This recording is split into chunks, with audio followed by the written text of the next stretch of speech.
It's okay. Off your mic. It's okay. Off your mic. Chai! Now wow, people wey suppose talk truth to power don't off mic. And if we talk, now 500,000 they go summer us, call them hate speech. But fear not, Maiyegun don't come. Ingo torchlight every corner, nooks and cranny of all these bad people where they spoil our country.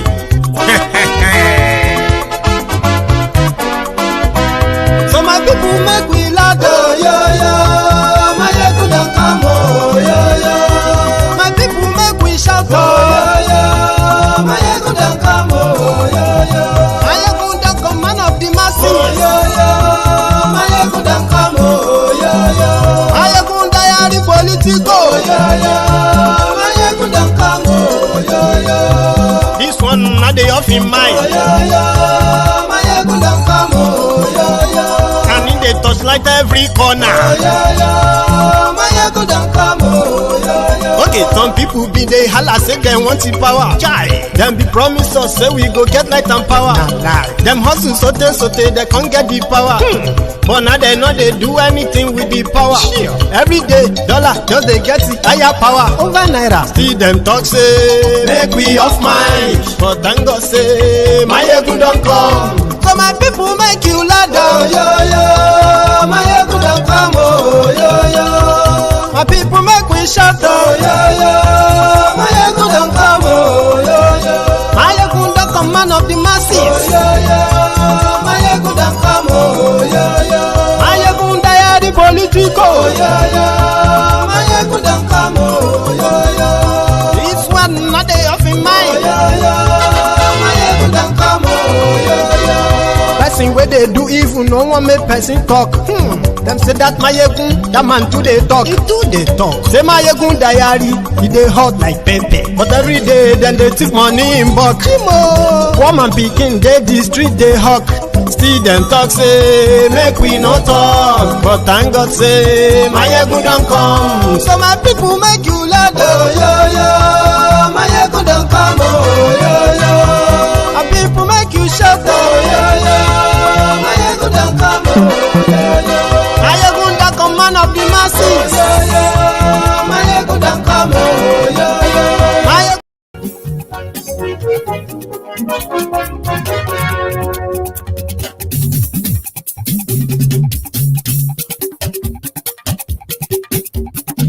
Maiyegun làwa mọ̀ làmọ̀ tó dòdòdò. Hello there.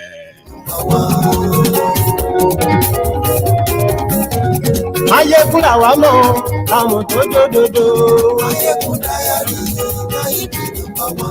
Maiyegun ti dé o ọ̀rẹ́ ara yìí. Lórí Facebook, lórí YouTube. Good morning to you, good afternoon to you, and good evening to you from wherever you are watching from. It is Maiyegun Live. Bó bá ṣe àní Maiyegun máa wí. Maiyegun diary, ó sì tún ṣe. Brethren, Àgbọ̀ welcome to the Temple of Truth tonight. Diary Politico. Share this broadcast. Invite your friends, invite your not so friendly friends, and tell them Maiyegun today. Àní Maiyegun làwa mọ̀ tó dòdòdò. Maiyegun diary,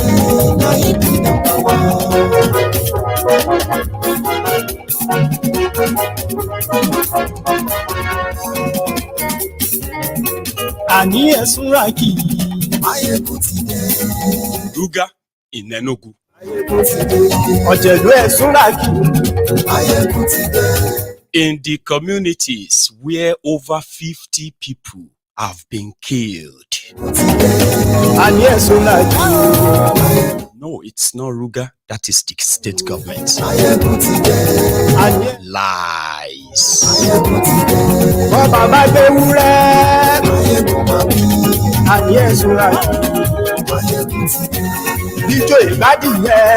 Whatever you are suffering or going through right now, Oshiomole says don't blame Thiefnubu. Blame Bokwari. Also tonight, Arabambi of the famous Apampas. They said that the chairman of Labour Party, Julius Abure, sorry, who is that?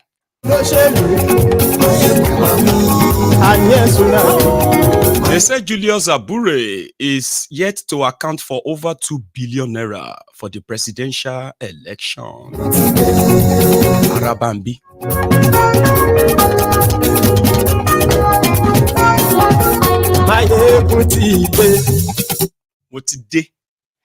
So good morning to you once again, good afternoon to you, and good evening to you from wherever you are watching from.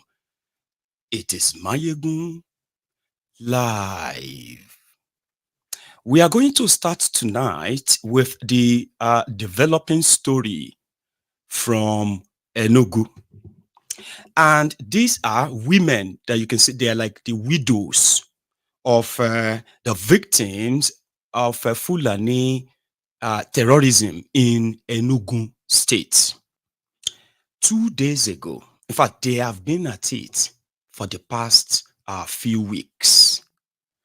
But 2 days ago, they staged one of their biggest protests against what they called the using their land as settlement for the Fulani terrorists in that part of eastern Nigeria. As much as this has generated a lot of arguments, I don't know if you know about it. But the core heart of the story is that these communities, I'm going to try because I kind of jotted them down, right? So these communities from areas like areas, like Uzo, Uwane, local government area in particular, the people of these communities in this local government area of Enugu, right, they have been under incessant, endless attacks from the Fulani terrorists to the point that they have decided that they do not want them around their communities. And bone of contention, the Fulani terrorists who are kidnapping and killing them, right, indeed, camping in their own forest. So they can't go to their farms. Okay. So they staged the protest when they heard that the state government, Enugu state government, has made concluded an arrangement, okay, to use part of those communities, their lands, right, as government designated ranches. That is the trick. Government ranches. But the people of the community are like, if government is going to invest in agriculture, right? I mean, it should probably be something not like encouraging and enabling the terrorists who have wreaked havoc in their communities. I mean, they have bodies to show for this, people who have been killed. So yesterday, women who are the state government responded by saying, no, some people are trying to play politics with it. We're just trying to set up ranches so they will be controlled by government. So these ranches, governments will then bring in the Fulanis who understand how to ranch or to rear cows. So this is their way of bringing peace and development to Uzo Uwane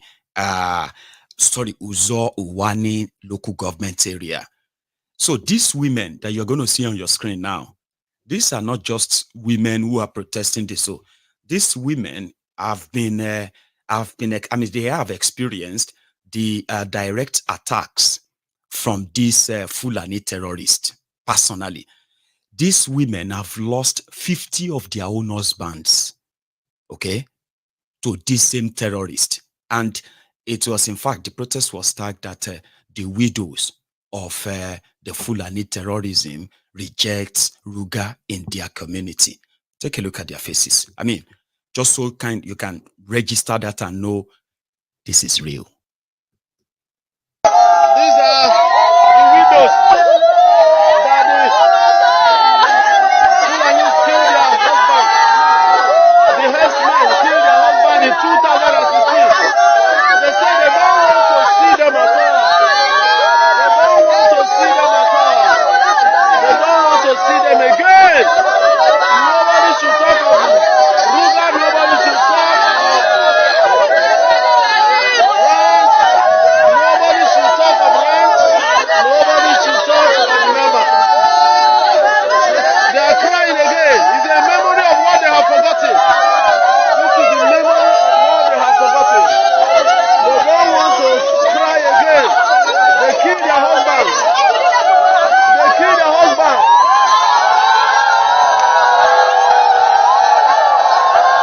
Wow. They couldn't control the emotion. They couldn't control the emotion. They couldn't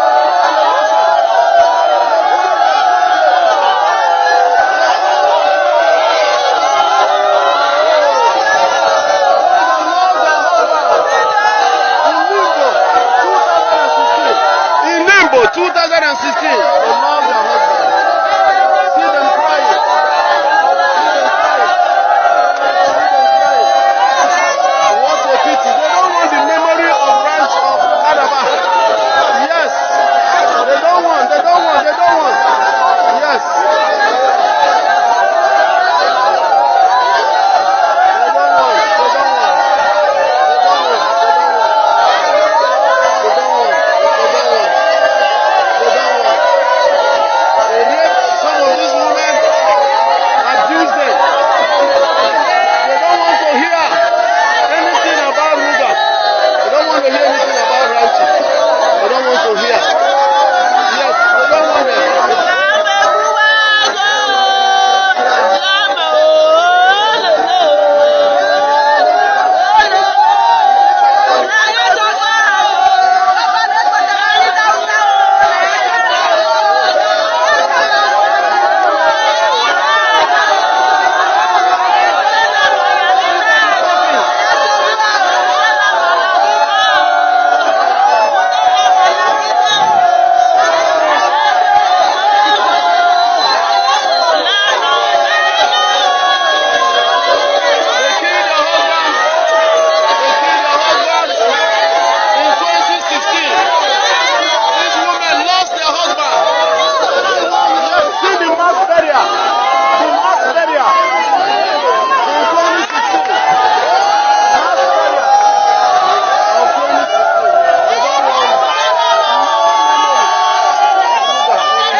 I know that's so loud. Yeah. I'm so sorry. I should have warned you. Okay. But yeah, those are like, real victims that the memory of their losses and then their mass burials, they do not want that to happen again. Don't bring RUGA to our communities. These are women, men and women, right, who lives in the rural areas, whose core occupations is farming. Yeah. And majority of them cannot go to their farms in some of these endangered communities. Or you have seen some of these, lily-livered usurpers that you called governors or government there, right? Doesn't really matter as long as it is going to advance its political survival as governor. It will bring it upon his people. Somebody is doing similar thing in Imo State. Uzodingba, Uzondijo is doing the same thing in Imo State. where a lot of people have been killed just to get them and get rid of them from their communities, and for him to fulfill his own pledge to this same terrorist. I mean, it is real. I know a lot of them have tried so much to try to gaslight the victims by trying to blame or look for those they could blame it on in those communities. But listen, the victims are real. And this could just be any of us. You know that.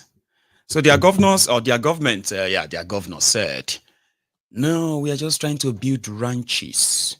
Ranches for who? Oh yeah, state government ranches.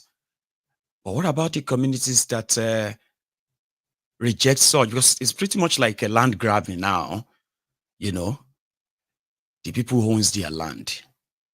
But somehow you are grabbing the land in order to settle the terrorists that have been terrorizing your own people.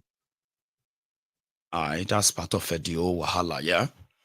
Mind you, today could have been so different because yesterday, Nigeria, Super Eagles, was at the final of AFCON, the African Cup of Nations, okay? And somehow, the APC, Egbekegbe, that has brought untoward hardship upon Nigerians to the point that as close by as Ivory Coast is to Nigeria, even a university professor would have to save 3 straight months of his or her salary to be able to afford the air ticket from Nigeria to go and watch the final. But when Nigeria qualified for that final, a lot of Nigerians in Nigeria, for the first time in a long time, forgot about their worries. No light, no job, no money, no security, no this, no that. All the depression, the frustration seems to just have disappeared among the majority of the population.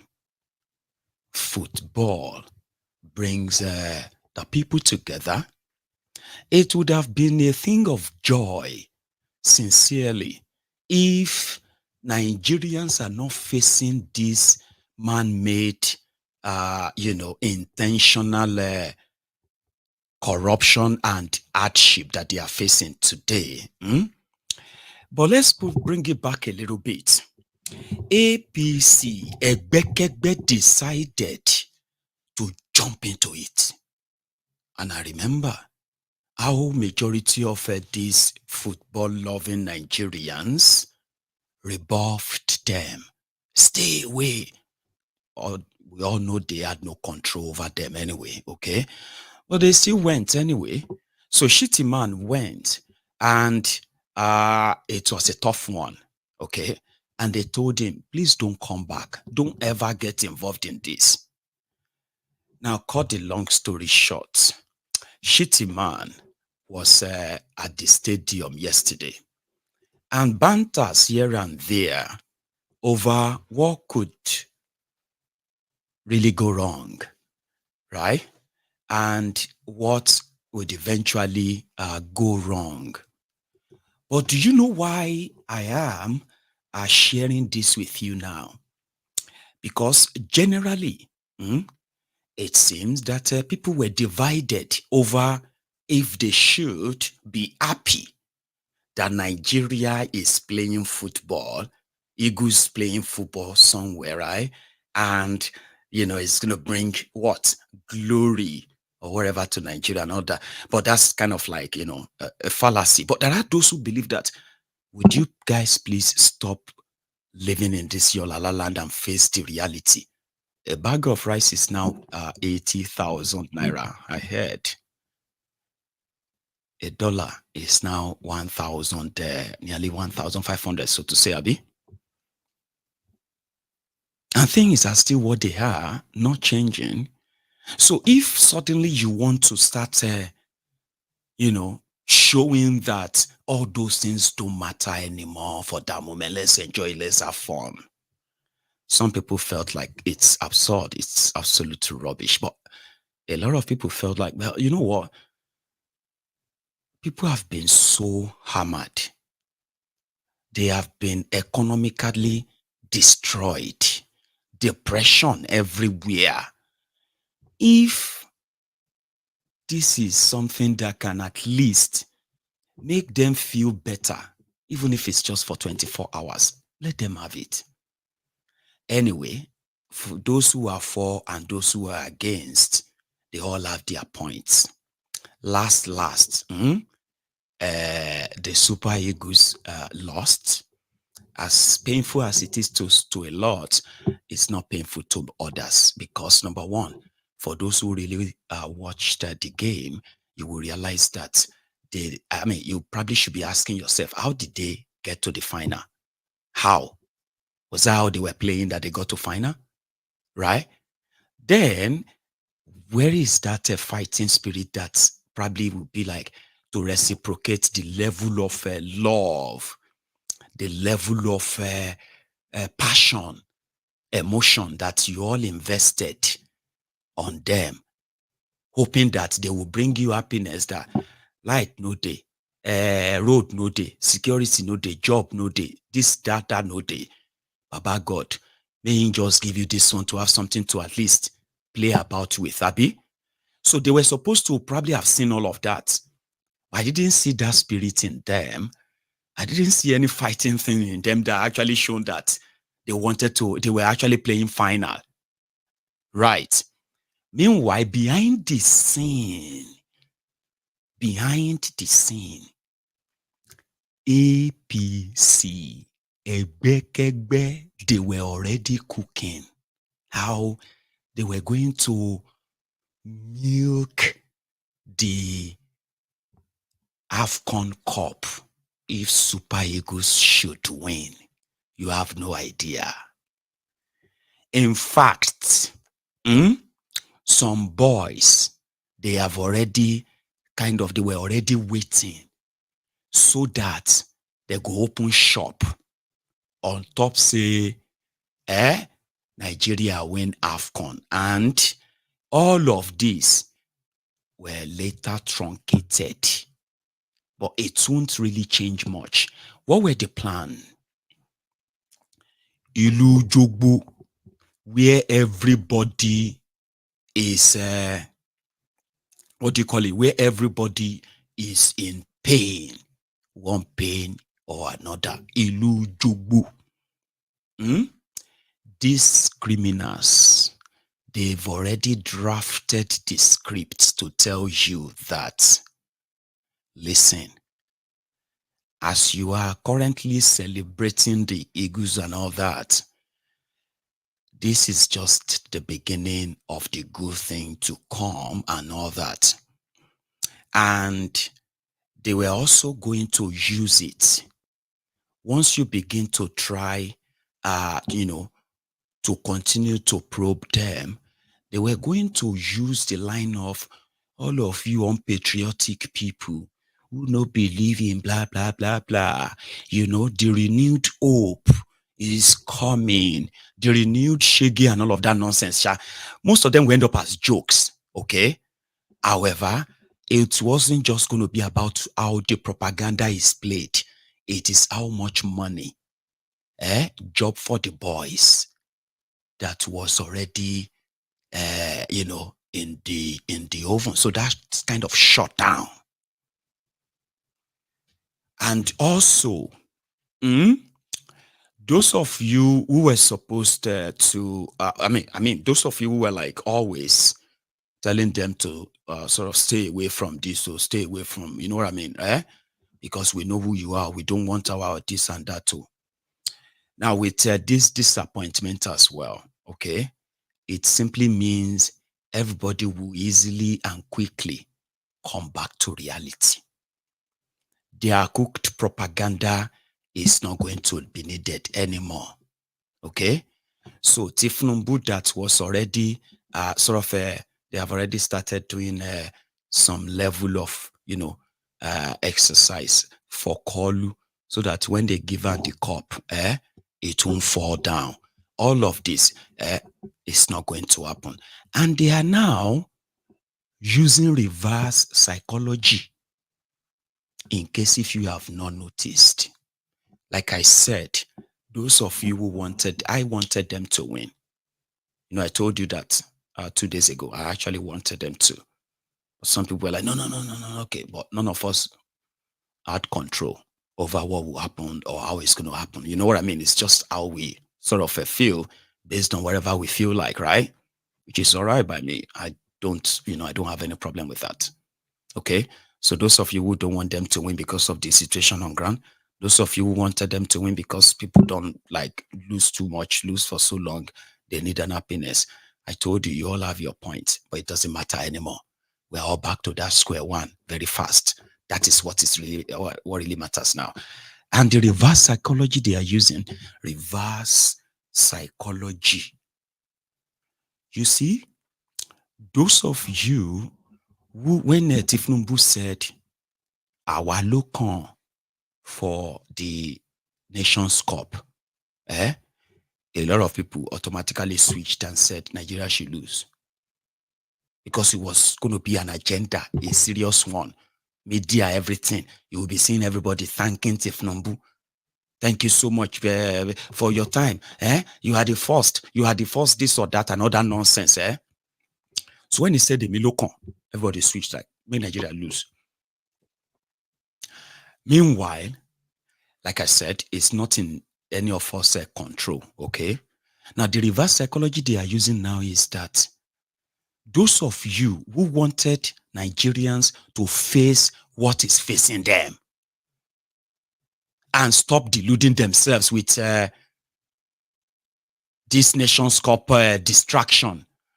Like, some even look at the Nations Cup as just like that of your big brother Nigeria, big brother Africa, every other thing they use to distract the young people.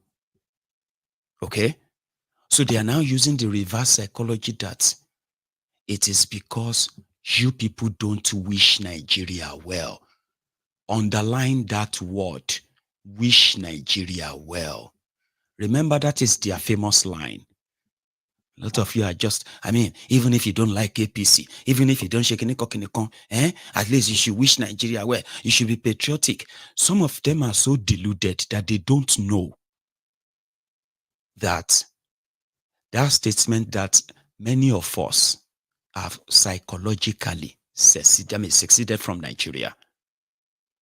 Officially, we are not stateless. We are from Nigeria. Okay? But unofficially, a lot of us have mentally, psychologically, so many have actually physically detached themselves from Nigeria. And you might say, what about their families there? Of course, their family lives in Nigeria. Okay? That doesn't make them in any way feel connected to anything Nigeria anymore. And some of you may be finding that difficult to process, but it's okay. You will get there and you will understand later. It doesn't mean that we wish, well, I don't say for everyone. For somebody like me, I don't wish evil on Nigeria. Okay? And wishes don't really mean anything as well. Okay? When somebody says, I wish you good luck, okay, and on your way, you have an accident and something happened, they did wish you good luck. Wishes are just like, like thoughts. I say, okay, I will want that for you. Somebody like me do not wish evil on Nigeria. And that is why I am educating a lot of you that have been socially conditioned to live in the fear that they created. Okay? And that fear is the fact that if anybody says, let us discuss this fraudulent contraption, where none of us actually came together to say we want to be a country, truthfully, is forced on us. Now, if anybody says, let's have that conversation, they automatically, because you are socially conditioned that way, even when the whole contraption is not working for you, all right? You are conditioned to be triggered, to automatically feel like it's about somebody trying to come and take something from you, or somebody is trying to take, something so valuable once they divide Nigeria. There are people who conditioned you that way. Do you understand? But whether we wish Nigeria well or we don't wish Nigeria well, there are those who are actually working day and night, destroying Nigeria. That is not wishes. That is doings. Do you understand? Oh, I wish I can be in London tomorrow. That's a wish. I am going to be in London tomorrow. That means that's a will. Like, I will be there. I wish. I wish there is power. I mean, there is, 24 hours electricity in Nigeria. Is my wish going to give you 24 hours electricity? Or I wish that Nigerian naira is 50 naira to $1. When some other people are doing and destroying the economy, devaluing the naira, what would my wish do or change? Now let's come back to their reverse psychology. So the reverse psychology is to make you feel like your expression, how you feel, which in itself is in reaction to what they are doing. They have destroyed Nigeria, and they will do everything to distract the people from actually taking actions. Do you understand that? So when they want you distracted and you say, no, I don't want to be distracted. I want you to tell us what's going on here. Explain this. I say, why are you not patriotic? Why do you always wish evil on Nigeria? Everybody is happy that we are in a final. And you are talking about the economy. Is it now that you should be talking about, why are you not patriotic? Why do you always wish evil on Nigeria? No, they are gaslighting you. It is a reverse psychology. Do you understand? Yeah. They want you to shut up. And that exact conversation you want to have, come on, do like others. Everybody is distracted. Let's face this for now. Leave Nigeria for now. One more, leave APC for now, Jare. Let us talk about this Osime. Whoa, Baba, see, this Nigeria, leave Nigeria for now, Jare. I just want to talk about Lukman. What?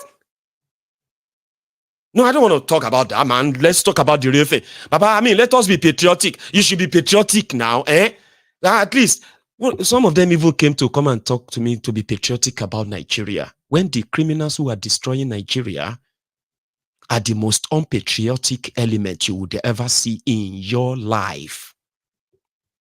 There are those who are supposed to give you 24 hours electricity, especially in the last 24 years.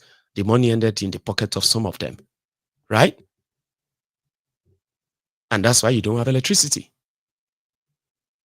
Today, you have the brain drain in the in different sectors in Nigeria. Health sector in particular.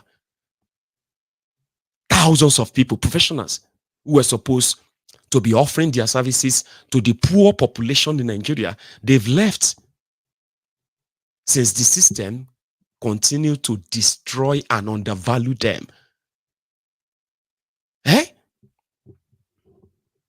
And thank you very much, by the way. There are people who are doing that. Where you are supposed to have 21st century rail system. We are talking about fast trains that circles Nigeria in just few hours. In 21st century, there were people who were supposed to give you that. The money was gone. It's gone. Now look at the area of security where you can no longer even sit and run your business anymore. There are those who are supposed to be patriotic. It's their job. But you are seeing what they are doing. But now me no be patriotic. Because I am not shouting up Nigeria, up NEPA. It is called reverse psychology, to make you begin to feel like, oh, am I a bad person? No, you are not bad. You are reacting to their bad behaviors that has cost people their lives, their businesses, their health. You are reacting, and when you react, they want to gaslight you, then use reverse psychology on you until you stop saying something or even doing something. That's what they are doing right now. Everywhere you go now, they are trying to make you feel guilty of reacting to all these things happening in Nigeria. Okay? They do not want you to make it, to talk about them. If it is about kidnapping, but they never kidnap you now, so why are you so angry? Why do you hate your country? Do you know they use that on you a lot?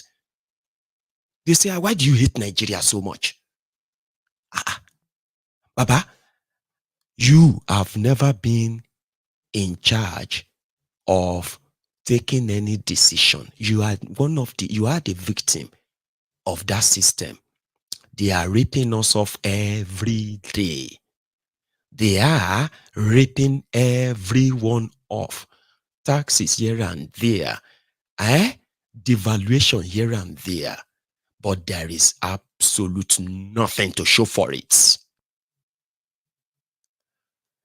But you cannot react. You cannot curse them and get angry. You can get angry about our politician. You should not get angry about Nigeria. Baba, you dey crazy, ni? You dey beat pikin. Can't they tell am how to cry? You dey mad, ni? Do you understand that? Like that control. Don't talk bad about Nigeria. Don't tell anyone how to talk. When everybody gets so upset enough, if yours is that you are so angry of what they have done to Nigeria and your own fight is to get at them, your own reason of fighting them is because of what they have done to Nigeria, great. If others feels like it is what they have done to their regions, that is why they are fighting, and they are fighting that they want them gone. Once everybody have one or two reasons why they must be gone, then we'll have an army, a coordinated one that can never be gaslighted, that can never be, that will never fall for their reverse psychology. If you curse them, you are only reacting to their failure. Don't let anybody gaslight you and say, don't say that, don't curse. The reason is this: your wishes, your curses, and all of that, they are not the reason why Nigeria is going down. Every day, when we curse them and curse them and curse them, it all come back to us. We should be praying. Don't fall for that. Don't.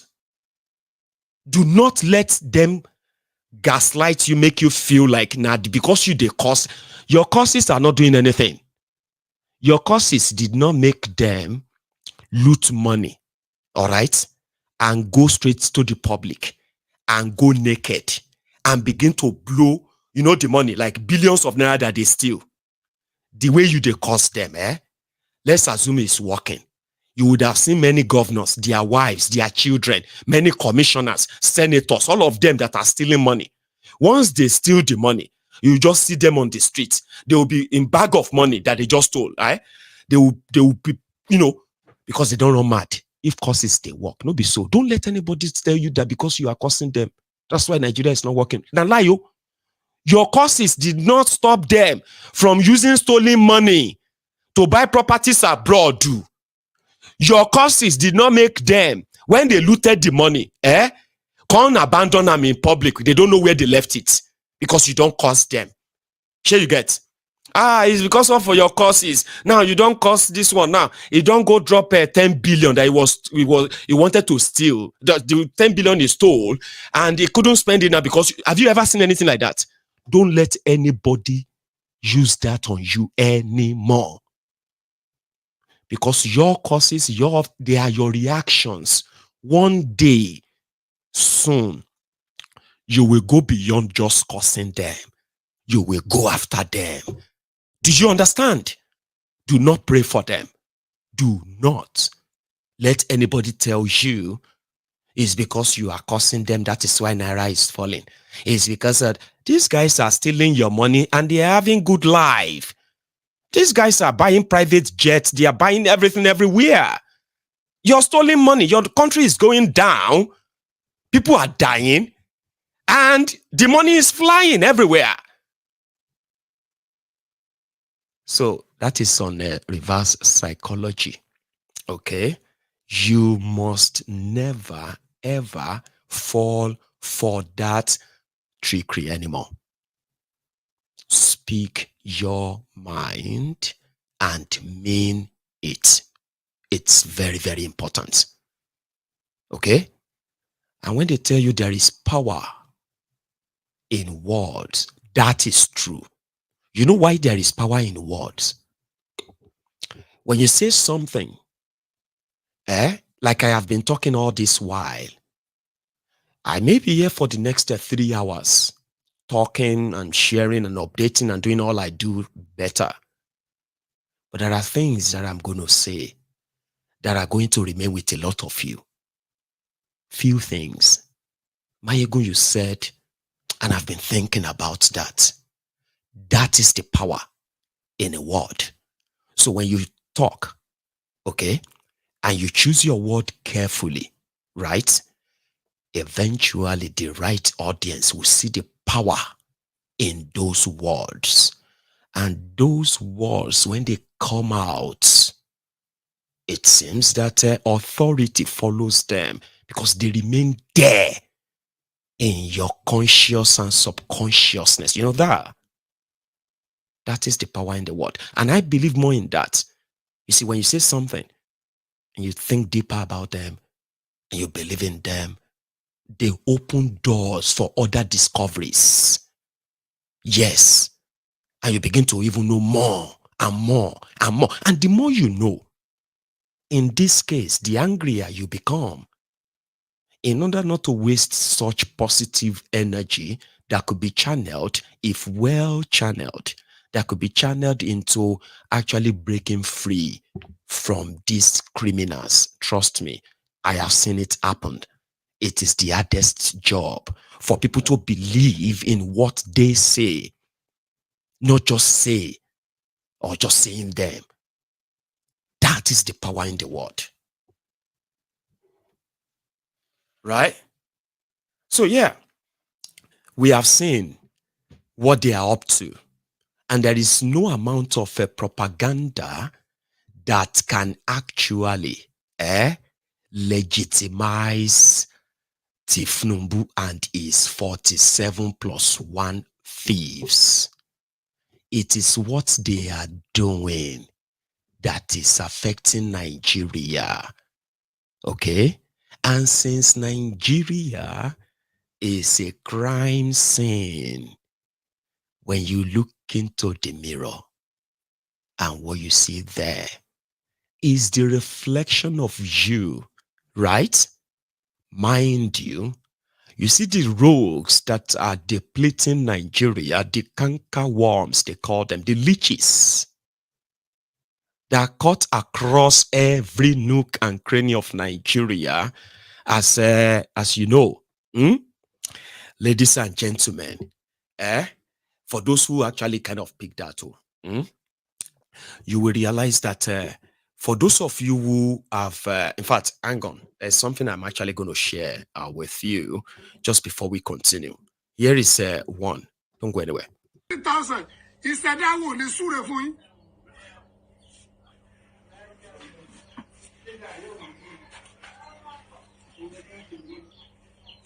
Any oxygen or oxygen me moruko were.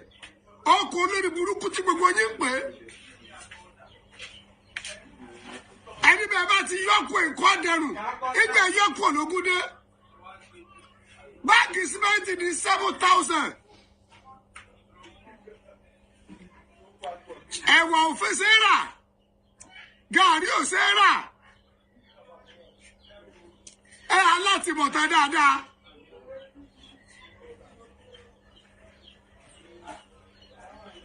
Kò ní yẹ ìkàyẹ pátàdì yín.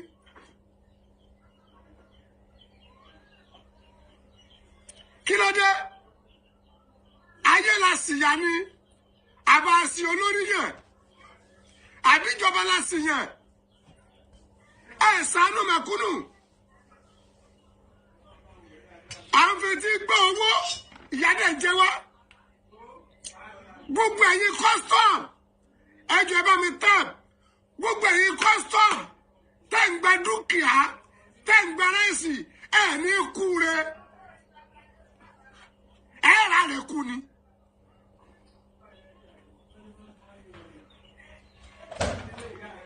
ẹ̀yin custom mi sọ́ọ̀rì láti sọ bí wọ́n bá lẹ́yìn ní sẹ́ẹ̀rú ó yẹ kí yẹn fi tọmọ jẹ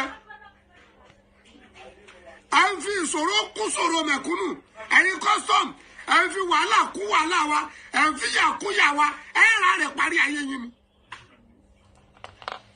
ètò bá dé èpè lọ́ba dé èpè gidi lọ́ba dé. àwọn àtúrí àwọn èèyàn tí wọ́n tún comment páwọn gbére ẹ̀sìn láti Ìbàdàn kọjá wá sí Ọ̀ṣun ẹ̀yin custom tó ń dá wọn lọ́nà ẹ̀yin gbára ẹ̀sìn ẹ̀ parẹ́ ni àgbẹ̀rìkọ́lá ọlá àyà tí Nàìjíríà fi ń jẹ wá.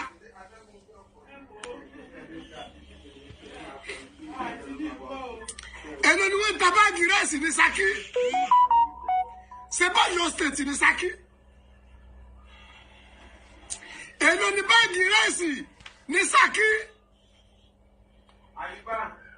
ṣebọ́yọ̀ ní Ṣakí èlò báàgì rẹ́ẹ̀sì nìbàdàn ṣebọ́yọ̀ nìbàdàn ẹni ọba tó wà lọ rà ní Ṣakí tí ń gbé bọ̀ nìbàdàn ẹ̀yin custom ẹ̀ tún lọ dá wọn lọ́rùn ẹ̀ parẹ́ ni ẹ̀ alátìbọ̀tán dáadáa kò sí àdúrà lẹ́nu ọmọ Nàìjíríà fẹ́ni kankan nu gbogbo ẹ̀yin tẹ́ bá ń ní wá lára mọ́ èpè ó ti jẹ mọ́ká lọ ọwọ́ Olúgbòhùn báyìí ẹ̀yin abálẹ̀sẹ̀ ẹ̀yin babaláwo ọ̀rọ̀ yìí ti kàn yín àwọn Olúgbòhùn ẹ̀ kó bóde àkàbá àgádágodo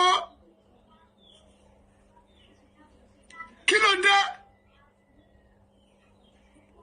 àlìfẹ́tì náà tún náà yìí mọ̀ láàánú láàmú náà ìkásá. President Bola Ahmed Tinubu wàláì tẹ́ ẹ̀ bá wà tún ṣẹṣẹ ṣé ètí ń bẹ́lẹ̀ yìí èpin mẹ̀kúnnù ni wọ́n pa yín. èmi kọ̀mándì gbogbo ẹbí mi gbogbo àwọn ọmọ kẹ́hùn mi gbogbo olólùfẹ́ mi APC ní ká tẹ̀ fún adẹ̀tẹ̀ fún yín.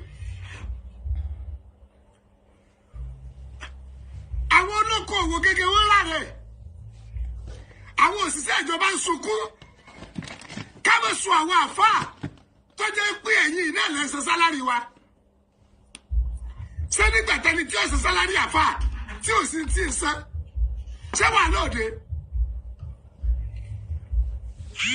àtúwọ́ ara yìí custom kan tẹ́ ní láti bọ̀ tẹ́rẹ́ ẹ̀ tún wá kọjá lọ sílùú Ìbàdàn lọ́yọ̀ state ẹni alẹ́ ni tó gbìyànjú.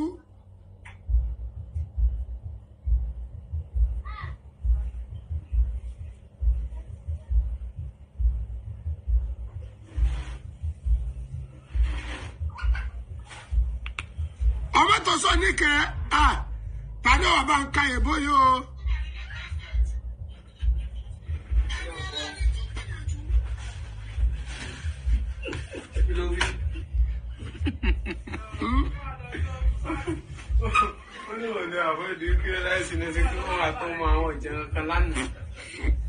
ẹ wo ọmọ tó sọ ní kẹ ó lóun àtọmọ àwọn ọ̀jẹ̀ kankan lánàá. èpè lọ́rọ̀ yìí jẹ́ mi báyìí wàláì rọ́bùlì káàbà ó ti jẹ́ mi ká lọ́wọ́ Olúgbòhùn èpè àfọ̀ṣẹ́ àkàbá àgádágodo ẹ fọ̀rọ̀ ọmọdé àfọ̀ sílẹ̀ o ọ̀rọ̀ pásítọ̀ kọ́lọ́run ti ń bẹ lẹ́yìn o kí ló dé ẹ wá kú ọrùn wa báyìí. Ẹ̀rọ rẹ̀ kú ní gbogbo ẹ̀yin tẹ́ ń dà wá láàmú ní Nàìjíríà.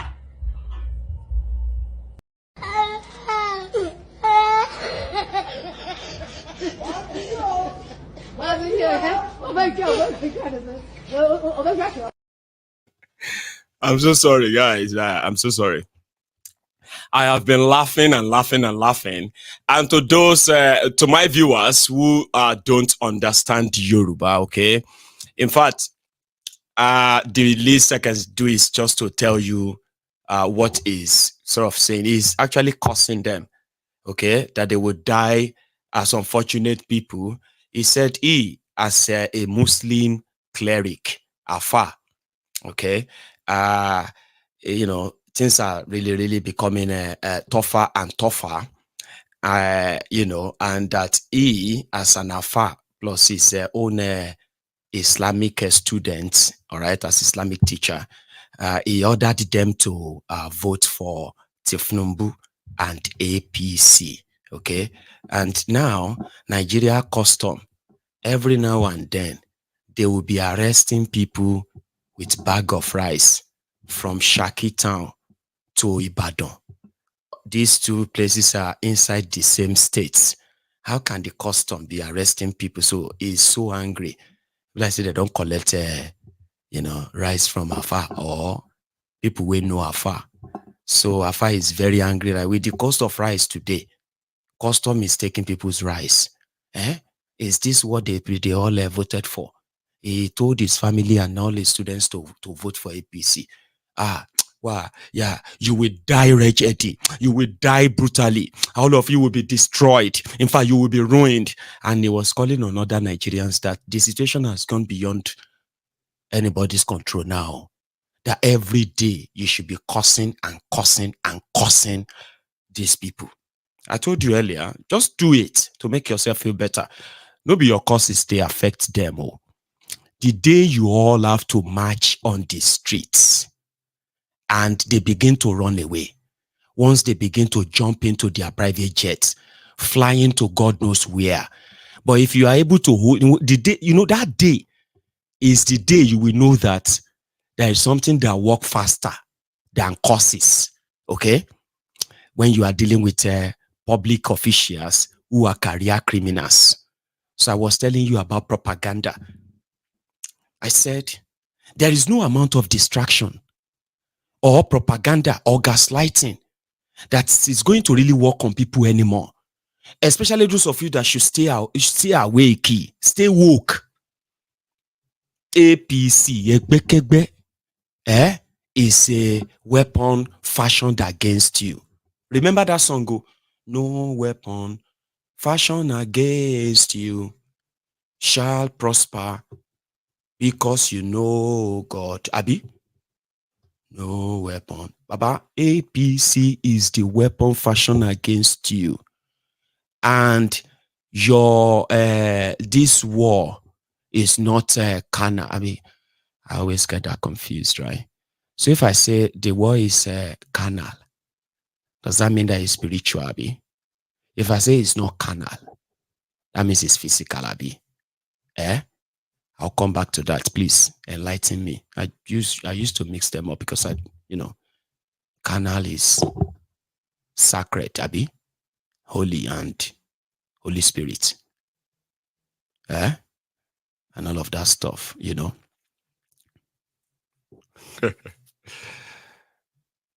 Anyway, a lot of people feels like it is karma. So Afa is now saying, listen, this is no issue of me being Afa. Don't tell me that I am Afa. Okay? This is not being pastor or about issue of being pastor. In fact, we need to call on the traditionalists to bring out the Olugbon. So Olugbon, and a conjunction. Olugbon. That is when I say, you know, talk and do. You know, that kind of thing. I can just be like, oh yeah, all of you watching me right now. As you're hearing this, my voice, oh yeah, sleep. And from nowhere, all of you will begin to yawn. That kind of command and control. So we have them in Yoruba land. All right. And the Yoruba Nollywood, all right, also helped us to master that, but I haven't really seen it physically per se. You know what I mean? So Afa is now saying the situation has gone beyond anyone's control. This is not pastor, this is not Christian, Muslim, anything. We need to consult the traditionalists to bring out their padlock, bring out everything. It's time to actually attack these people spiritually. Touch and go, touch and follow. You remember those days that your girlfriend will cheat on you and then she will be like, I did not know how I got into the room. He just used command and control on me. Hi. I don't know about this generation, but I remember that time where they would say, you didn't know, just touch her like that with a ring and all that command. All that. Hey, follow me. Oh yeah, take off your clothes and all that stuff, right? All those tricky nonsense at the time.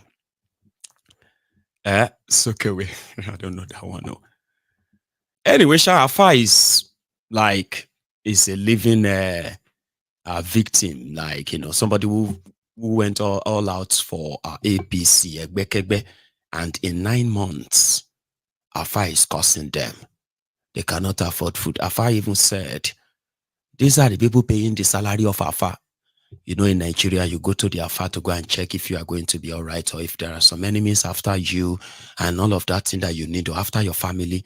So when you go there regularly, because you get money, so you give Afa something and Afa will pray for you and everything. Even church and all that, they give you give them money and they pray for you and all that.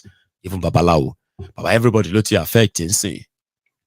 The same way people where they sell fish are complaining that they are not selling, their customer is too expensive and all that. It's the same thing with the Babalawo, the Mama Lawos, the brother Lawos, the auntie Lawos, uncle Lawos, and the rest of them like that. Ask them. This shege is affecting every one of them. And that is why Afa is costing them. So I was telling you about propaganda. You can use propaganda to possibly get to power, rig election, do all of that, state capture. You cannot use propaganda to run a country, and you cannot use use distraction to get everyone busy. It's not going to happen. Now, adding gaslighting as well as reverse psychology, that is even going to make it worse.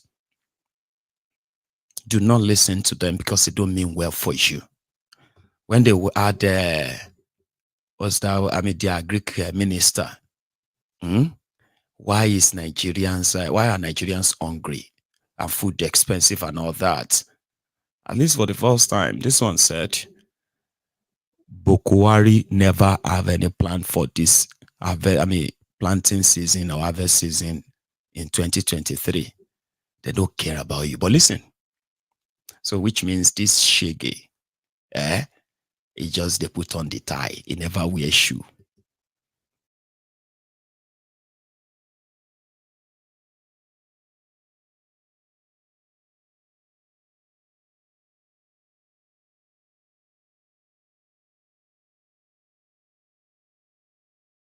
In some cases, partly, like other speakers have mentioned, we have been challenged over a period of quite some time since COVID. COVID has an impact on agriculture, like in all other sectors. At the same time, if you remember the flooding of 2021, 2022, and also the Naira redesign of 2022, 2023, just at the point of harvest in 2022, government came out with a policy of change of Naira, and that really impacted on the availability of cash. In 2023 early, farmers, when they were just preparing for planting in 2023, had no cash whatsoever anywhere. And access to capital for farmers is very key, and there was no access for farmers. And in addition, an exiting government, I don't want to say this much, but an exiting government did not plan to do the cultivation, wet season cultivation for 2023. I don't think there was any impact or any direct intervention by government against the 2023 cultivation. and that also impacted on the quantum of harvest that we had in 2023. We have not had any harvest since the one in 2023 up till now. But we have had two programs. One is the wheat program that we have done, in which Jiga has impacted a lot, and all 14 other states. But the rice, second phase of rice that we just... I mean, if I am living in a country with shattered economy like that of Nigeria, and I am there, I mean, I have to listen to guys like this on what they are doing, I will be depressed. You understand? I will be depressed because I know the situation is hopeless.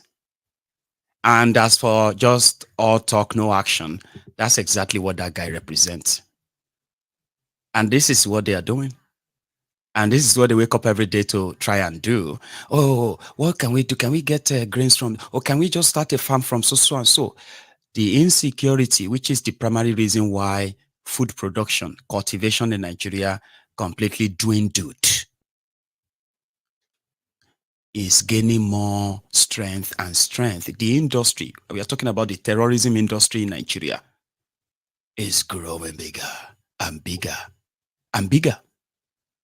So how do you expect people to go to the farms when the farm is not safe? How do you expect your investment in the agriculture to yield when your farmers are being slaughtered, if you would ever see any farm at all? But yeah, we are working on, we are called Jigawa and 14 other states. That's it. What are they doing in 14 other states? Can you see them fact for fact? Absolute zilch. But they will take pictures of some farms for you and say, this is the one in Jigawa, that is the one in Taraba, that is the one in Kiniko. They know you will likely not, you will probably never go there. Well, their case is like that of a son, a farmer's son. A man has his son, they were working on their farm, on his farm, okay? He's helping his father. So as they were walking, the son shouted, Papa, Papa, I have found a snail. And the father looked back and said, oh, lucky you. Keep it. We will use it to appease your creator when we get home. Say, okay, Baba. They continued walking. Again, the son shouted, I found another snail. And the father was like, oh, it must be your lucky day. He said, oh, this one is even bigger. And the father said, just keep it well. Don't let it crawl away. We will use it to appease your creator when we get home. Finally, towards evening, the son shouted again, Papa, I have seen the biggest of the biggest snail ever. And the father said, I told you, that today must be your day. Just keep it close. We will use that not only to appease your God, or appease your creator. We will also use it to seek for good fortune, long life, good health, and all that in your life. So when they got home, the father said, my son, could you please bring that your biggest snail? Let me pray for you. And the son returned and he said, I was just playing, I was just kind of, I was only playing, sort of. I was only saying that to deceive you. And the father turned back and said, oh, look at you. You did not deceive me. You deceived your creator. Ori arai lontan. That's exactly what APC is. They can tell you all the good things and make you feel like something is coming. But when you listen closely and carefully, you will realize that there's absolutely nothing going on. Where you plant, there is time to cultivate and plant, Abby. There is also time to harvest. when you ask them in few months' time, what happened to those Jigawa and 14 other states projects? What did you grow? And what impact is that going to have on us? They will give you another story. Like Oshiomole with Sheung on channels. Who should you blame for all of this? Or who should you hold responsible? They said you should go and look for the lifeless god of Daura, Bokuwari. But listen. You sat in some of those meetings to mediate between the federal government and Labour. And there are agreements that are made, and Labour is giving the federal government a 14-day ultimatum to fulfill some. Because according to Labour, the federal government has not been faithful to the promises made. To those, which of those promises? Yeah, there are 15 line items in the agreement that the federal government made with Labour, upon which they said things were going to be done, and that's what the Labour is asking the federal government to do. Some of which include the grant of a wage award of 35,000 naira to federal government workers, a minimum wage committee, which we've seen is setting up, federal government to suspend collection of value-added tax. There are 15 items. The Labour is saying that the federal government has not been truthful in accomplishing those agreements. Do you know my honest view about this? Because like I said, Labour is my constituency. Without Labour, nobody will know that Oshimole exists. So nothing and absolutely nothing will change me from who I am. I have superior, and I said this on the floor of the Senate last Tuesday. Yes, the federal government approved 35,000 naira increase on top of current wage levels. And I said, I am unable to understand why any Nigeria state governor or government is not implementing that agreement. So I don't even agree with you that it was for federal employees. Federal employees don't have different market from state employees. And the struggle that was mobilized, the workers of Nigeria were mobilized, both private and public sector, in what you call a general strike. Before that, 35,000 was awarded. By implication, therefore, all state governments, all local governments, all private sector employers, and of course, all federal government employees should implement it. I don't think NSC business is to lament it. They should fight for the implementation of their right. Any government that refuses to implement the 35,000 is not entitled to peace. I mean, this is my view. But and I don't think in the agreement it was a federal government it was a federal government workers. It was the agreement was for federal government workers. Why were state government participating in the strike? So, but the question is, when they sat down to make those agreements. It was called a general strike. It wasn't called a national. If it was a federal government employees, then the negotiation should have been between the federal government and this federal civil service union. When NSC negotiate on behalf of all workers, whether federal, state, local government, and private sector. If it is purely federal affairs, there is Federal Civil Service Union. If it is purely private sector affair, you have a Nigeria Employers Consultative Association that will have a meeting with the NLC. But when NLC engaged the federal government, and as I know that state governments were represented in those meetings, the agreement reached, in my opinion, ought to apply, ought to have national application. So including you in China, you should increase your pay by at least 35,000. Every employer in Nigeria, that is my understanding. Because there is no disputing the fact. But whereas the subsidy has triggered increase in prices, there is no denying the fact that as a consequence, the revenue in nominal terms accrued to states, federal and state government has also doubled. Some might say it has tripled. Because if at the time of negotiation it was 500 naira, and the exchange rate is now 1,000, whatever, 200, 300, 400, it means that what is available to the federation account for distribution has also quadrupled. So why will you keep workers' wages fixed? I don't agree with that. So you support Labour on this one? If the federal government refuses to pay their own agreement, what do they expect? No, when it comes to these issues, my conscience tells me where I stand. Because I can't survive on my own pay. my cook can't survive on his own pay. He has to go home and come back. I mean, we are not living in the moon. So, but my problem with the NLC is apply your tools selectively. When I was president of the NLC, we have agreement. If the federal government is not implementing, we target the federal government. If a particular state government is not implementing, we limit our action to that particular state government. It is not that if one state government is defaulting.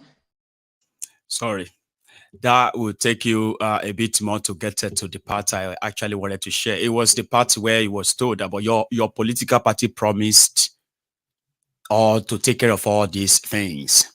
But now, here we are. And just same way he put Shewin in the picture, right? This is the right one. Let's listen, sorry. The scenario playing out is that when people are at the helm of affairs, there is a possibility that they are detached from the feelings and the pains of the average person. Yes, I mean, any reasonable person will know that the economy was in a dire strait. And things were really very terrible when this government got into power. And any reasonable person will also know that this Bola Tinubu administration needs to be given time to be able to fix things. However, things were so bad that people are suffering adversely. And that adverse effect of the sufferings and the hardship is touching the bottom line, so much that if we are not careful, people may not be able to feed. And so the question of how long it will take, because you are one of those who were vigorously campaigning for the Bola Tinubu presidency. And now that we are here, 7 months down the line, the question will be how much more can we wait? Or how much more can the people who are suffering suffer? Well, I think you are contradicting yourself with due respect when you say, how did you put it? Something like info and whatever. This is not a football match that is built for 90 minutes with the possibility of extra time of 30 minutes. And if there is no solution, you go for penalty shootout. You are dealing with an economy that in all facets has had its own challenges. Job creation, unstable currency, leakages here and there, etc., etc. Now, as to the question about whether leaders are in touch with the people, with the reality, if they were not in touch, all the talk you heard about reviewing minimum wage, some debate as to how do we deal with food prices in the short run. Should we resort back to importation? Should we insist that we incentivize our farmers and get them back to the farm and give them all the incentive they need to produce the food that we need? All of that doesn't suggest that the leadership is not at home, is not aware of the challenge that we face. I think the president is very much aware. All of us are very much aware. I am very much aware. This last week on the floor of the Senate, we debated these issues. We debated the issue of security. We debated the issue of high cost of living. And we debated the fact that we are not here to lament it. We are here to teach two solutions and fix it. Now, if you ask me how long it's going to take, I will tell you no. It's not a magic. I'm not in a position to prescribe time. But there's something. Nuisance, Lele. That he only said all of that, but he had no time, he had no answer. And indeed, he probably doesn't have that. He's not in the position you would say, Abi. So, ladies and gentlemen, the shege that you are facing under APC, Egbekegbe, as you are watching this video, is going to last for another 7 and 3 months, 7 years and 3 months. Okay, so because like I have told you many times, if you don't stop them, they will run their full course, and when they are done, baba, I don't know if there will be anyone left anyway to be able to actually pull any fight from that rank anymore. So to those who probably are genuine in rebuffing and then rejecting APC, from the time immemorial, like you've always been on that side. Keep staying there, because there are more and more and more people that are coming to your side. We just don't really know if they will all be genuine or not. But with the level of what they are unleashing on you, I can bet my left yanch again, all right, that they would have to be genuine. Hunger doesn't speak. Hunger speaks just one language, and everybody understands it. And it doesn't matter if you are like from here, there, or there, or there. You know what I mean? And with these guys, with all of the excuses and the what have you, you should probably brace up.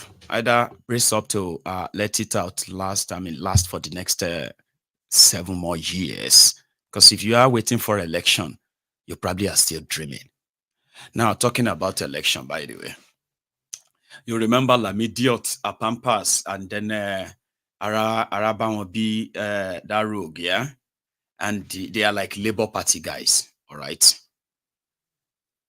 And Araban B is back. This time around, as usual, is up with another allegation. It is the fact that the Nigerian media actually, have time to hand their microphone in front of him to listen to him, and also, well, that would be on their part. I don't have to. There's something I wanted to say. I don't have to, so I'll leave it at that. Now, his accusation this time around is weighty. He didn't really present anything other than just the accusation. I want it to be on record so that when we start seeing the follow-up, okay, we can know where it all started from. Arabambi said 2-point-something billion naira was raised for Peter Obi's presidential election. And according to him, the money is in their Labour Party chairman's hand. I know it's ridiculous, Abi. I know. But for the record, I'll let you listen to him. Oh yeah, say your mind. There have been complaints all over Nigeria about terrorism. And we are also calling on the President Bola Ahmed Thiefnubu, the Economic and Financial Crime Commission, the Israel General Police, and the DSS, that Abure is also using our bank account to fund terrorism. Because of late, Mr. Peter Obi has been trying to unify the party. Mr. Peter Obi has been, on top of the situation to unify the party. But Abure kept all these things to himself. The Fidelity Bank account, 41,500, 52,398. Zenith Bank, 1213, 704059 should be investigated by the authorities. This is where foreign donors donated money for Labour Party, which they are now using to fund the stabilization project of Nigeria, to cause violent overthrow of civil administration, and also to fund terrorism. I repeat, Fidelity Bank, 41,500, 52,398. Zenith, 1213 704059. These are the accounts that Abure is using to fund terrorism, and that must be investigated. And we're also calling on Mrs. Olushi Okwara, the treasurer of the Abure faction, to provide detail of this account. We beg her to provide it to Nigerians. All of you will be shocked at the manner of people Abure transfer money to. And what exactly is that money meant for? Were they received for? Do they bid for any contract? Because where you are transferring 100 million to an individual, what for? They were just trying to do that to destabilize Nigeria. That is function of Abure. Because I don't see any reason why a president candidate that is having issue with a faction and trying to say, okay, let us come together. You, Abure, will now say, no, you don't want any peace in the party. It was because it's profiteering. So we are going to exonerate Mr. Obi from all this. He is not part and parcel, but Abure and Ojukwu, Clement Ojukwu, they are the brain, behind it for funding. So So, I will also plead for the police to protect that woman, Olusegun Opara, because once this press statement is out, she might be silenced. Because we knew what is going on between them now. She's ready to provide information to Nigerians so that at least we can have peace and stability in Nigeria.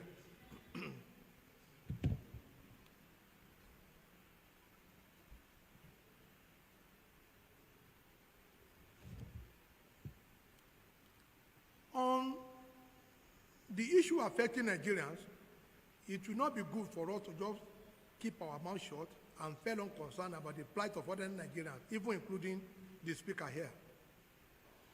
And thus, I want to address you today on those critical issues facing our nation as the National Public Secretary of Labour Party. Nigeria is confronted with pressing challenges, notably the looming specter of hunger and recent revelations like the AFCC disclosure about financial misappropriation, and if not properly managed, could escalate to what we don't imagine. Hunger is on the land, we all know. Recent revelation, such as AFCC declaring Mrs. Emefiele and 3 others wanted for allegedly conspiring with Mrs. Emefiele concerning whose sum of money belongs to the federal government is condemnable. And one other disclosure also about a former deputy governor of Federal Bank, who we were told took $300 million of Nigerian money to buy shares for some person in Polaris Bank, Titan Bank, and Union Bank. We are aware that the DSL was interested and other issue in how the money was raised by the Titan Bank to acquire Union Bank, which has become inflated. Also, some churches were accused by the CBN private investigator, Mr. Jim Obaze, of sponsoring ring terrorism to the tune of 30 billion. Are we going to continue like this? The former Accountant General, who was accused of stealing 100 billion. Nuisance Lele. Nuisance Lele. Do you see what Nigeria has become? I just kept shaking my head listening to that moron, that weary. The guy just came out to accuse Abure of sponsoring destabilization in Nigeria. Did you not think that's exactly what he just did there? That Abure collected money, donations from abroad for Labour Party presidential campaign. Then he quickly said, Peter Obi is not part of it. Peter Obi is trying to unite them and all of that. Then he said, if we want stability in Nigeria, if Nigeria wants stability, they must investigate the money inside Fidelity Bank. What bank did he call? Notice pé àwọn wèrè tí wá take over Nigeria finally by. Is it, I mean, in Nigeria didn't know. He called a press conference, dropped a weighty allegation. And just like everything else that said, go on. That's why I wanted you to see it. You see all that jargons that he wrote to start reading like he's doing a press conference. No, you don't need to listen to all of that nonsense. There's a part where he finally said the money that is being used to fund terrorism. He actually said they use party money to fund terrorism with no real evidence or nothing. He's asking government to investigate what he just said. And he's going to go to bed, he's going to go to bed tonight and nothing's going to happen. Iluyeti finish, but I won't make you listen to this other part, okay? Please don't get mad yet. There have been complaints all over Nigeria. It's not to one Nigeria. Therefore, President Bola Tinubu, why not solely responsible, bear the duty of finding lasting solution? During Obasanjo, over 16 billion was spent on electricity and power, but nothing, $16 billion, but nothing was had. Who collected the money? During the same administration, 300 billion was spent to do turnaround maintenance for a refinery that are still on their ground zero. Those who collected government money and failed to execute the project need to be executed, because Nigeria needs to stop corruption, and there is nothing President Bola Ahmed Tinubu cannot do to stop the uprising, because people are hungry, not because of a fault of his own, but he doesn't have a choice. He's the president, and he must stand up to the occasion. President Thiefnubu should order that any kidnapper or corrupt person arrested need to be executed. Kidnappers who are raping school children, threatening to marry them off, are criminals, and they are not supposed to be put in any police cell. The current administration must address the management of funds in the previous administration, exemplified by their left financial improprieties. Swift legal action are essential, reflecting a commitment to justice and deterring future occurrences. If anyone engages police in a gun duel, such a person should be tagged as an economic saboteur and should be killed instantly. Those caught stealing our crude oil should be bombed and killed inside such vessels, because they are economic terrorists and saboteurs. President Tinubu should know that this uprising could snowball if urgent steps are not taken, because Nigerians are hungry.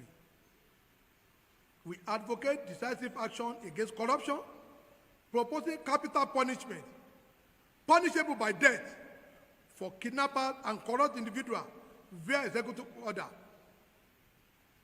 by the president,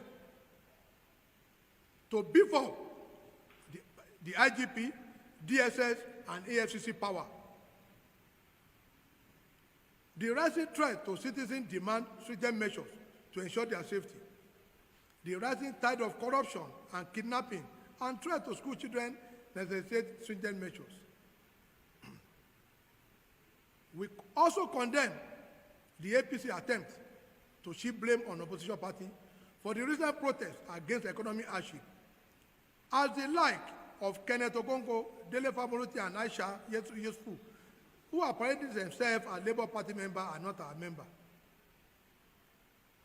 We urge representatives to effect their arrest over the statement and conduct against the Constitution, the Nigerian state, and the president.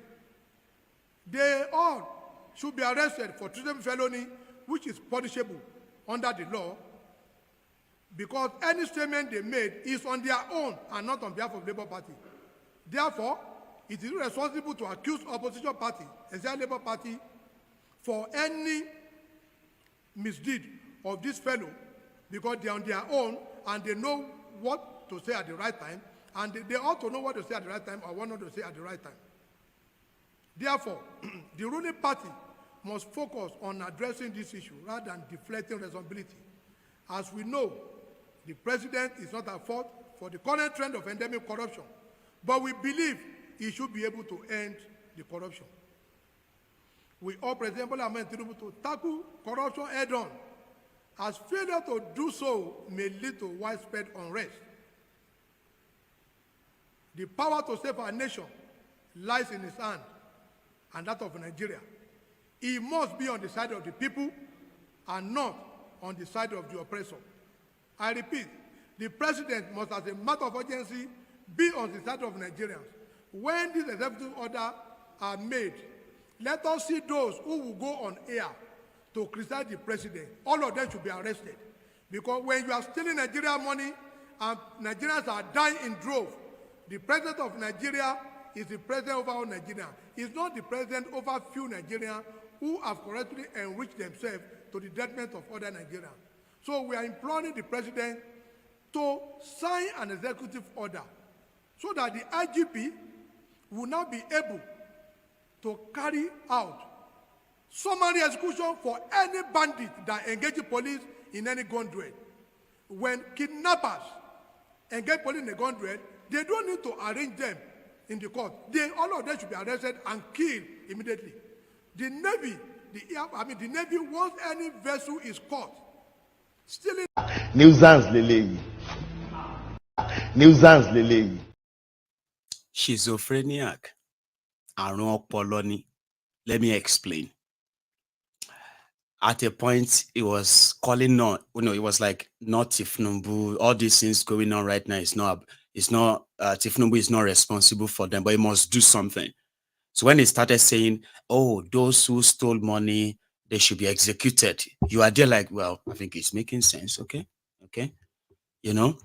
If anybody engage with police, gone duel with police, they must be executed. You're like, okay, that's any bandit caught, they must be killed. Yeah. Any people anyone caught stealing Nigeria crude oil, they must be bombed. You are there, you are like, okay, it's like it's making some sense now. You don't sense madness, Abi. Schizophrenia kini, but magbo. Then quickly it switched to Aisha Dele Farotimi, especially Aisha, that said Nigeria has no president and Thiefnubu is not our president. Okay, so it switched straight and it was like, they do not represent Labour Party. They are not members of Labour Party. That could be right. All right. Then it went on to be like, the president should issue executive order, arrest all of them. Wirini. So it will be like he's trying to communicate. You'll be like following him. Okay. No, maybe not that. That's too extreme. Okay. No. We didn't listen to Latin Kosha. Situation Nigeria now. But he actually kept saying that the uprising going around the country where people are already coming out to gather, protest here and there, that Thiefnubu must do something. Onga is everywhere. Kinikokiliko is everywhere. But the first part you listen to, did you hear where he said Abure is using the money, not just to sponsor terrorism, but to also overthrow Thiefnubu by saying overthrow democratic government? Do you understand what I mean? Like, it's like, kind of like dog whistle, like, they didn't have to present any evidence. He said it's own there, right? That's madness, isn't it? Anyway, that's Araba and Bidiots, okay? So I would have possibly touched his allegation, but I know there is going to be a follow-up. I heard some of you saying go to court, but anyway. The Nigeria NLC. Now, this one I'm going to say now is actually brief, okay? It's about Niger Republic, all right? I have no full details yet, okay? But there is already a report, all right? In case if suddenly all of you who are flying to Nigeria or flying out of Nigeria, you are expected to fly over Nigeria Republic, okay? But now they have declared that they do not want any airline or aircraft going to Nigeria or leaving Nigeria to pass through their airspace. They will shoot it down. So what they would do now is that airlines in Nigeria would have to go to Benin Republic, go on to Senegal and fly you around and then go to Europe. So that could be like maybe an extra 1 hour to your flight. And that could also affect the price of your flight. For those where they fly, all of us, we don't get money to fly. People like me and you. So we are not affected. So don't worry. Meanwhile, that's just about the people of Nigeria and those of you who are flying. Now, concerning the hardship in Nigeria, and what do you think should be the adequate minimum wage or living wage? Something that triggered what Oshiomole said about implementation of 35,000 Naira minimum wage or bonus or gift and all that. Well, the NSC is now asking them for 1 million Naira, by the way. I'll show you. This 1 million Naira may be relevant if the value of the Nigeria continues to depreciate. And we need to, if the inflation continues to depreciate, if it is not checked, because the demand, of labor is equally dependent on what is happening in the society. You remember that by the time we are contemplating 200,000, the exchange rate was at about 800, 900. As we talk today, the exchange rate is about 1,400 or even more. Now, those are the issues that determine the demand, and it is equally affecting the cost of living. And we had always said it that our demand will be based on cost of living index. You agree with me that today, even a bag of rice is going for about 60,000-70,000 naira or more. A bag of even corn, locally produced corn, is about 56 or more. You know, on and on. Food stuff is getting out of reach. Now, are we going to get a minimum wage that will not, be enough for transportation even for 1 week? We have to factor in all these issues, and that will determine the federal government's commitment to this negotiation. It's not just that they want to give us minimum wage. The old minimum wage will be expiring by April, and ordinarily the federal government ought to have set up the committee 6 months before that time, so that the negotiation would have commenced. But up to now, the federal government didn't do it until they inaugurated the committee, and the committee have not sat. So it appears we are going to work within 1 month or two to agree on a figure. And I doubt how those ones are going, especially when you look at the people that the federal government assembled, as members of the committee. They looked at some of the governors that are not paying even the existing minimum wage. And even they have a minister of budget, who didn't implement his minimum wage as a governor. Now, if you have these people in the government team, on the issue of minimum wage, some of us are not seeing a bright future on the work of this new minimum wage committee. You will never get anything, Ajero. I promise you. They assembled governors that didn't pay salaries, assembled other politicians to discuss Nigeria's minimum wage. Do you see the irony of it? Do you see when I tell you that the reason why you can't take them or believe anything they say, and if you probably try to believe anything they say for face value, you are going to be their victim. I will never be their victim because I am always ahead of them in a way that, I can't be their victim. I can't know all of this and still play into their hands and say, oh, I'm so disappointed. Disappointed, Kenny. Then secretly, they gave them 500 million naira. 500 million naira to discuss Nigeria minimum wage.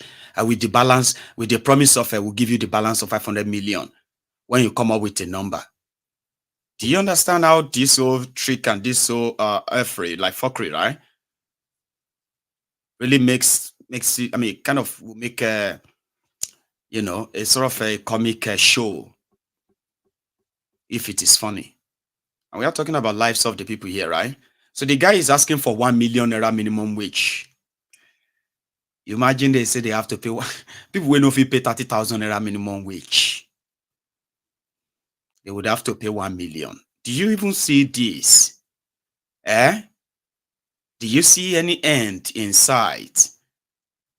If you are a worker watching me right now, how do you even feel about this whole thing? Are you optimistic that something they are going to, like, what exactly is the value you think your daily work is worth if they have to value it like right now? Is that 1 million a month minimum?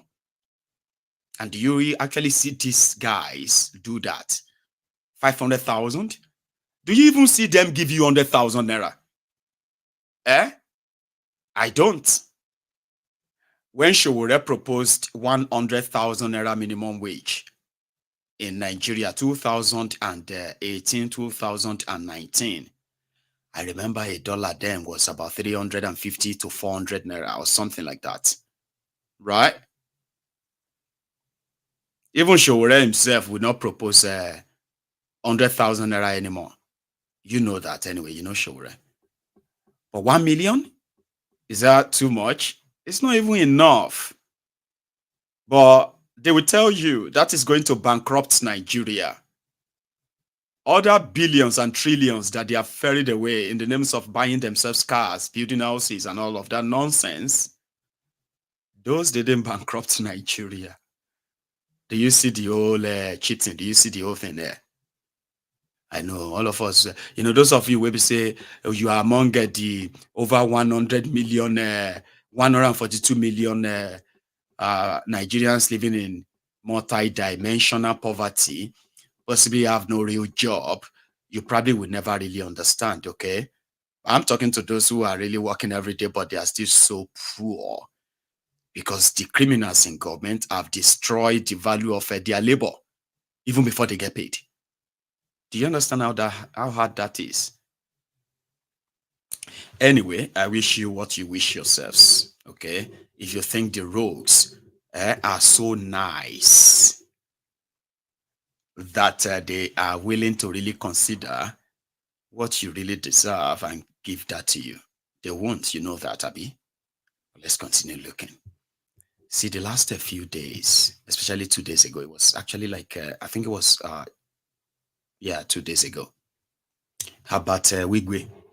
The man they said is the CEO of Access Bank. It's sort of, a financial prodigy, like a financial genius. All right. A philanthropist, because I've seen few of his clips, right?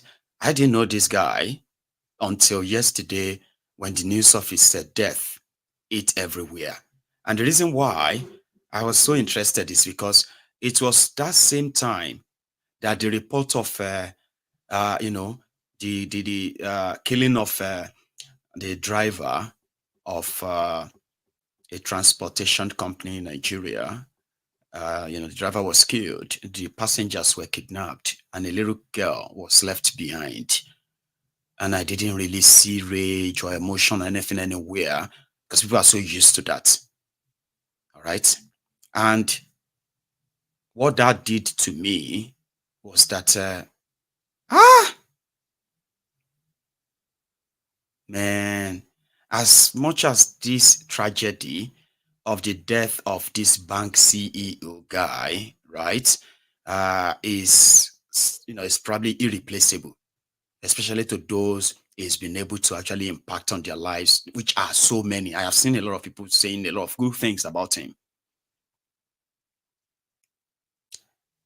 But it took over the whole airspace, everywhere, everybody, everyone. And nobody really care if some people got kidnapped from a bus or a little girl was left behind and the driver was killed. And a few other things like that. You know what I mean? Like, I am not trying to be like a gatekeeper of how people should react to things. So I am just an observer, okay? That is trying to be observant and telling majority of you here today that if you did not believe that the life of the average majority of Nigerians remains just statistics in the book of those who claimed to be your leaders in Nigeria. And it is also similar even to the populace too. We are all just like random people, statistics. And if they come here and they kill a lot of us, all they have to do is just manufacture a figure. They don't even have to count them. I got a report. I don't have the detail. That's why I haven't shared that with you. That over 500 people were killed in Agatu again in Benue State just last night till this morning. And that's what I mean. Statistics. Do you know how many number is 500? 500 human beings. Killed, and there is no rage. There is God will save us from these people. APC, God will punish you. 500 people. It's not like everyone is. I mean, people are going to go there and actually count them. But it's because there's too many people have been killed. They just use the random figure and say 510, 500, 320. And 320 is like individual person like that, even if a child is killed, right? A whole family have been slaughtered severally. A whole family have been kidnapped and even killed. But because they do not really have that big name, and the system has normalized that, and all of us, the oppressor, and all of us, the oppressed, mentally, psychologically, that is how we live. That's how we react. I am telling you that if you have seen the news coverage of the death of this guy, you probably will think he's probably a minister in Nigeria or a big, you know what I mean? Like, I bet that is due to his philanthropic job, which means he's been to, like, he's had a lot of people around him that he's been able to impact, no doubt. But you know, the tragedy too is that he died. I mean, you know, I think it's a child also died. His wife, I think there are 2 children died. The wife, and again, listen to this. So when the reports came out, they mentioned his name, they listed his wife, they listed their kids who died in there, right? And they said the pilot and maybe 6 others or 4 others. Those others are now others.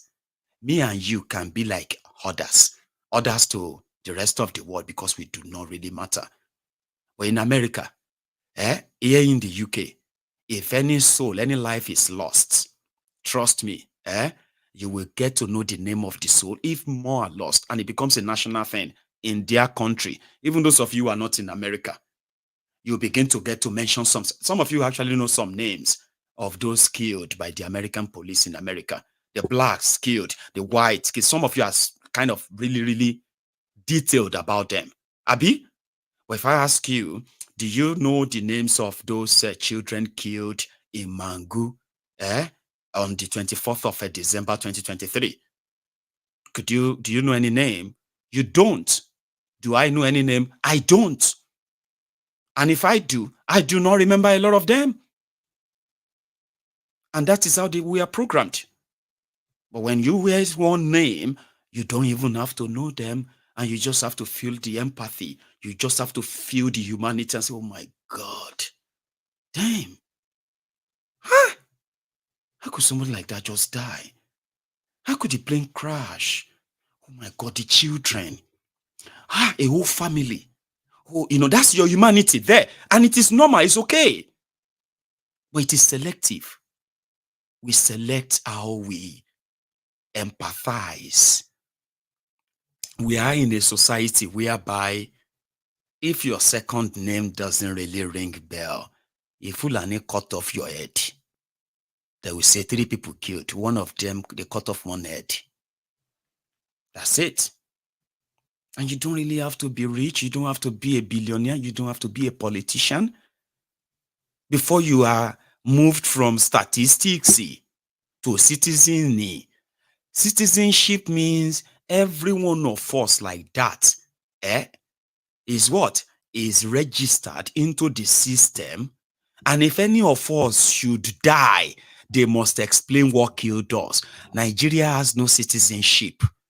You and I have no citizenship. Okay? If I tell you who is a Nigerian now, how do you become a Nigerian? You can only give me your own meaning. Somebody else will give you their own meaning. And maybe you begin to argue, no, it's a lie. You cannot be denaturalized. No. You can't say that because there is no real pathway that is really clear to citizenship. And because there is none of us is treated as a citizen. We are treated as a subject. You know that? Subjects are those who are like, sit down, stand up. Don't look at your leader like that. Don't talk like that. Oh yeah, arrest him. Oh yeah, kill them. All of you, fire them. I will kill you. Nothing will happen. I will kill your village. Nothing will happen. Because you have no citizenship. Think about that. So yeah, this guy happened to be a good guy from what I heard. And in one of the clips I found online, it was one of the places where he was meeting his own kinsmen, like kindred, right? Speaking to his own community people and telling them that he has the capacity to build them a very, very good university institution in that place. Bring bring development. It needed their support. I don't know if he's been able to start the building of that before this happened. Oh, Baba, there's another thing I want to also pick out. Immediately after the crash, America will always be America. Advanced countries will always be advanced countries. If this guy crashed in Nigeria, now conspiracy theories could kill everybody for Niger. Within 24 hours, the responsible body in America decided to give their first preliminary report on what really happened. Okay? But yeah, how about Wigwe, the guy. I just want to thank all of you, my brothers here. I want to thank all of you, starting with our chairman, Ishi, for what you people are doing here in Isoko. For everybody waiting here, this now on a project. We're going to go protect them with anything we want to get. No university will go there like this. No be for Nigeria, for Africa.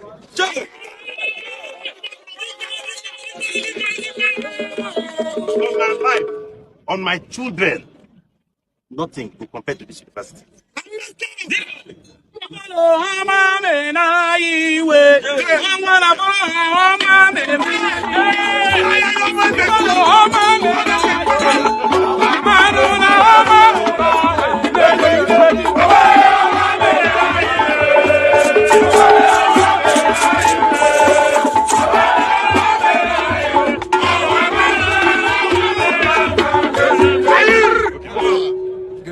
All of our children, now this school they will go.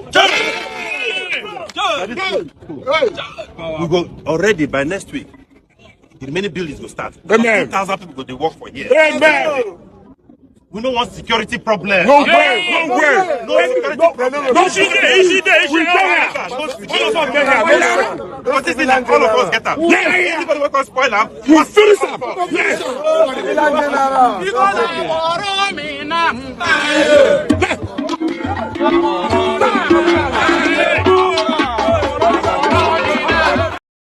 It's unfortunate. This guy is not just what you saw there. I think he also has a foundation that has actually really helped the children, not just in Nigeria, even across Africa, with evidence. Okay, I'm talking about tens of thousands of children where they've been provided with healthcare, education, like scholarship and all that stuff. And that was him there in his own community. Somebody said the university is already built and is meant to be opened when this tragedy struck. I don't want to fill your mind with what you call any other conspiracy things people are saying out there, okay? I believe that the guy lived a wonderful life and this happened, okay? Accident happens and any other thing that may actually happen afterward or whatever their investigation reveals, where he's a guy that seems to he lived a good life, even though he could still do more if he's still here with us, Abi. But it's unfortunate. Now, the American agency that it was going to Las Vegas, where he was to watch last night's Super Bowl. And Super Bowl is like the Champions League final, okay? It's something so huge in America. This guy is an investment banker, okay, who was able to put resources together and they bought almost a dead bank, revived it, and then moved it to the number 4th position, the 4th biggest bank in Nigeria. And from what we heard, right, he himself and his own partners, they were now going beyond Nigeria, expanding their market even beyond Africa, from what I heard, right? Access. Now, which means he's not just going to America to go and watch a Super Bowl, guys. Rich guys like that will not pay $13,000 for a ticket just to go and see the game only. No. You should know it must be about business as well. But whatever it was, we will probably never be, it's probably none of our business, okay?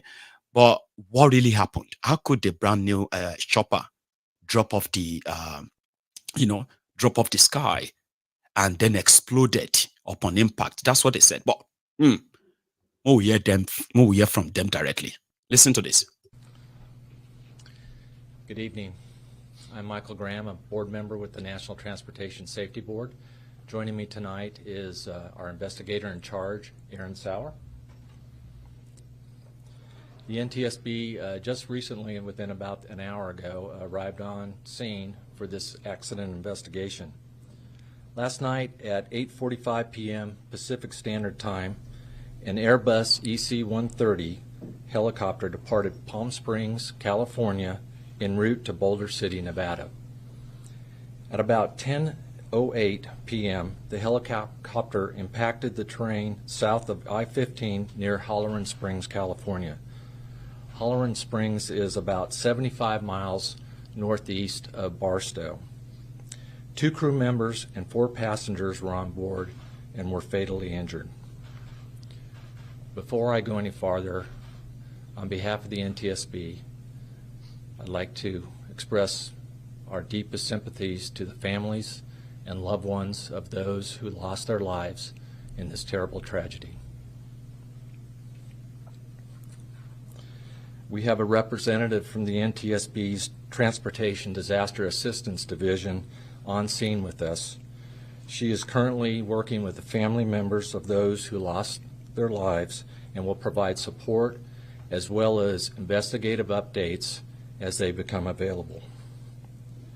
The NTSB is an independent agency charged by Congress to investigate every civil aviation accident and significant accidents in the other transportation modes. We are on scene now to gather perishable evidence. Our team is methodically and systematically reviews all evidence and considers all potential factors to determine the probable cause. This is the beginning of a long process. We will not jump to any conclusions, and the information that I provide for you tonight is preliminary. A preliminary report will be available in a couple weeks, and however, a full NTSB investigative report and investigation will last 12 to 24 months before a final report is published. Additional details about the accident include: the crew consisted of a pilot in command and a safety pilot. The accident flight was operated by Orbic Air LLC as a Part 135 charter flight. Witness reports of the weather conditions at the time of the accident suggest rain and a wintry mix. The helicopter was not equipped with a cockpit voice recorder or a flight data recorder. This helicopter was not required to be equipped with those type of recording devices. We are aware of media reports of some downed power lines near the accident site. We will be looking into this report during our on-scene investigative phase of this investigation. The NTSB investigator in charge, as I said, is Aaron Sauer. He will be joined by Mark Ward as the deputy investigator in charge. Several other NTS investigators are on scene and will be examining the following areas: airworthiness, to include maintenance and structures of the helicopter, operations, meteorology, and air traffic control. Parties to the investigation include the FAA and Orbic Air LLC. As the investigation continues, other parties could be named. The BEA, the French Aviation Accident Investigation Agency, will serve as an accredited representative because France is the state of manufacturer of the Airbus helicopter and the turbomeca engine. Both Airbus helicopters and turbomeca engines will serve as technical advisors to the investigation.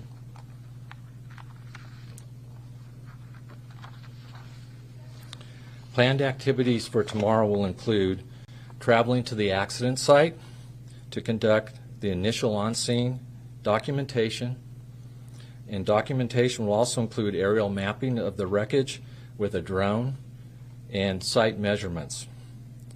Also, we will be working with Orbic Air to obtain flight crew records, helicopter maintenance records, and flight dispatch records.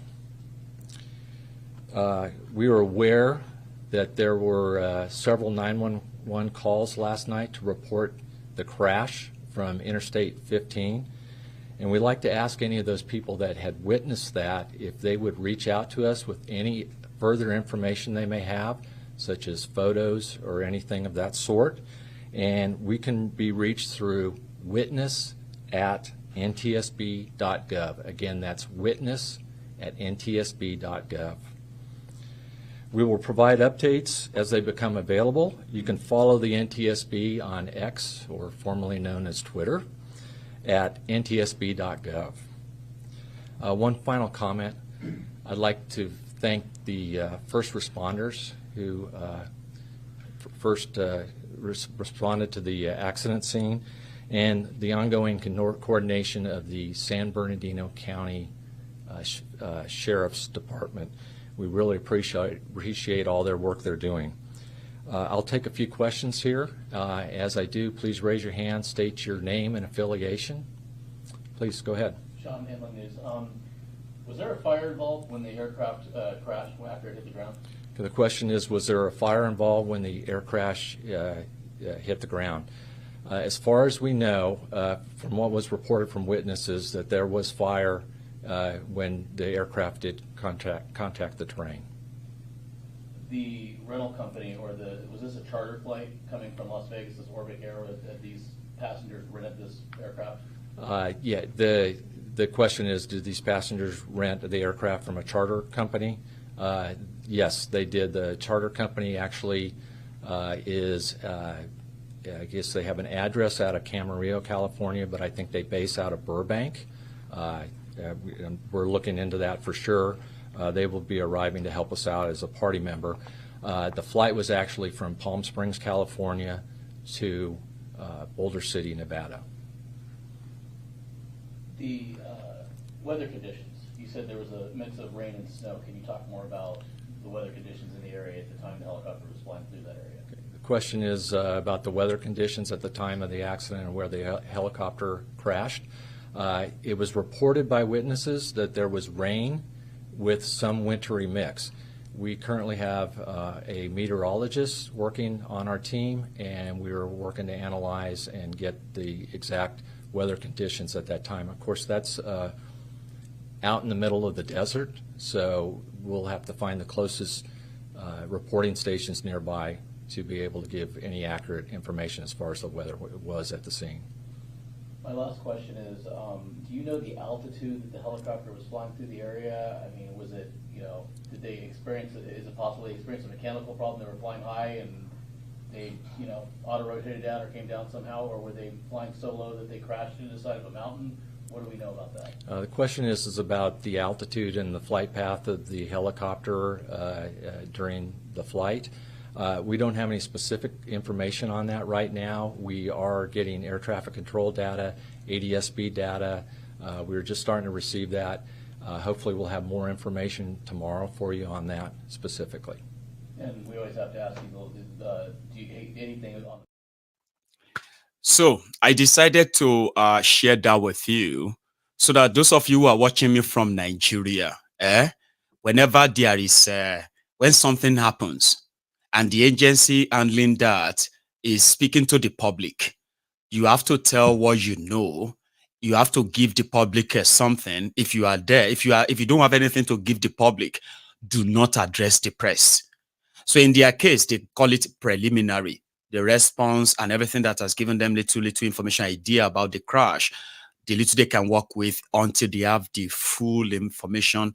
But so far so good, they've involved the aircraft, the airline, the business that owns the helicopter.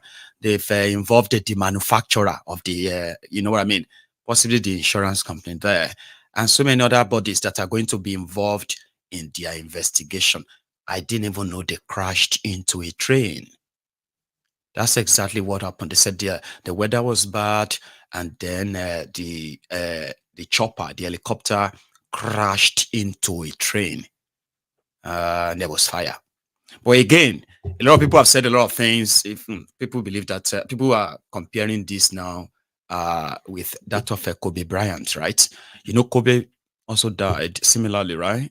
On a chartered chopper like that, and with his daughter, I believe, right?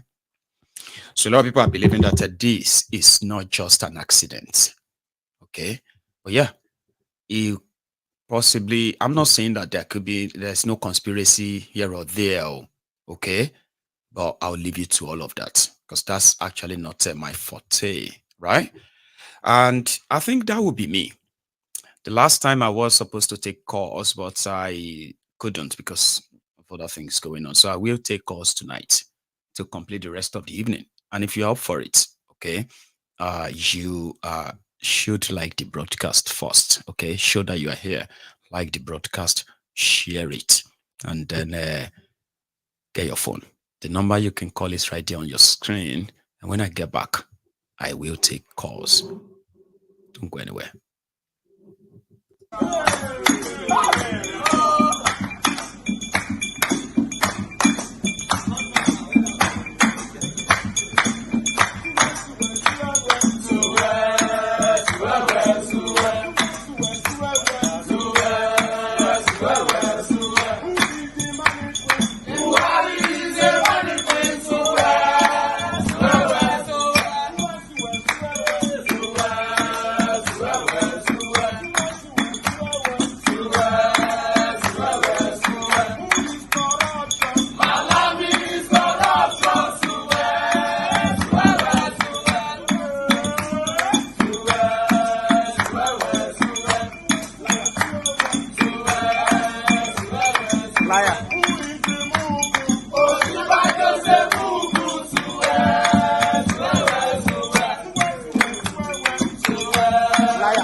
Thank you very much, everyone.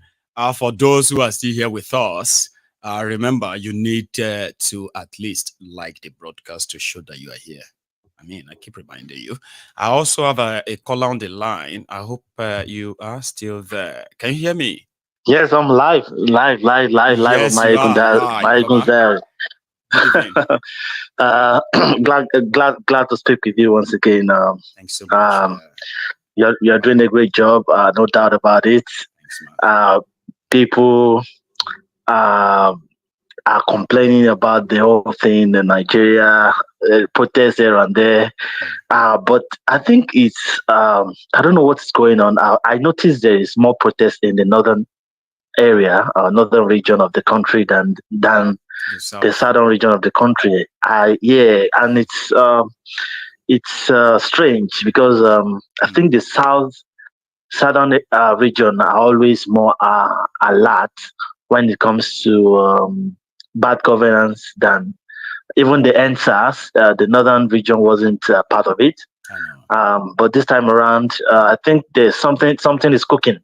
I think by the time the South also wake up and so it's going to be South and the North coming out to fight the government. I think it's going to be very heavy on the. It's going to be effective. Believe, right? Okay. We believe that the Shege speaks just one language and everybody understands exactly. So it doesn't matter where exactly. you come from just like now.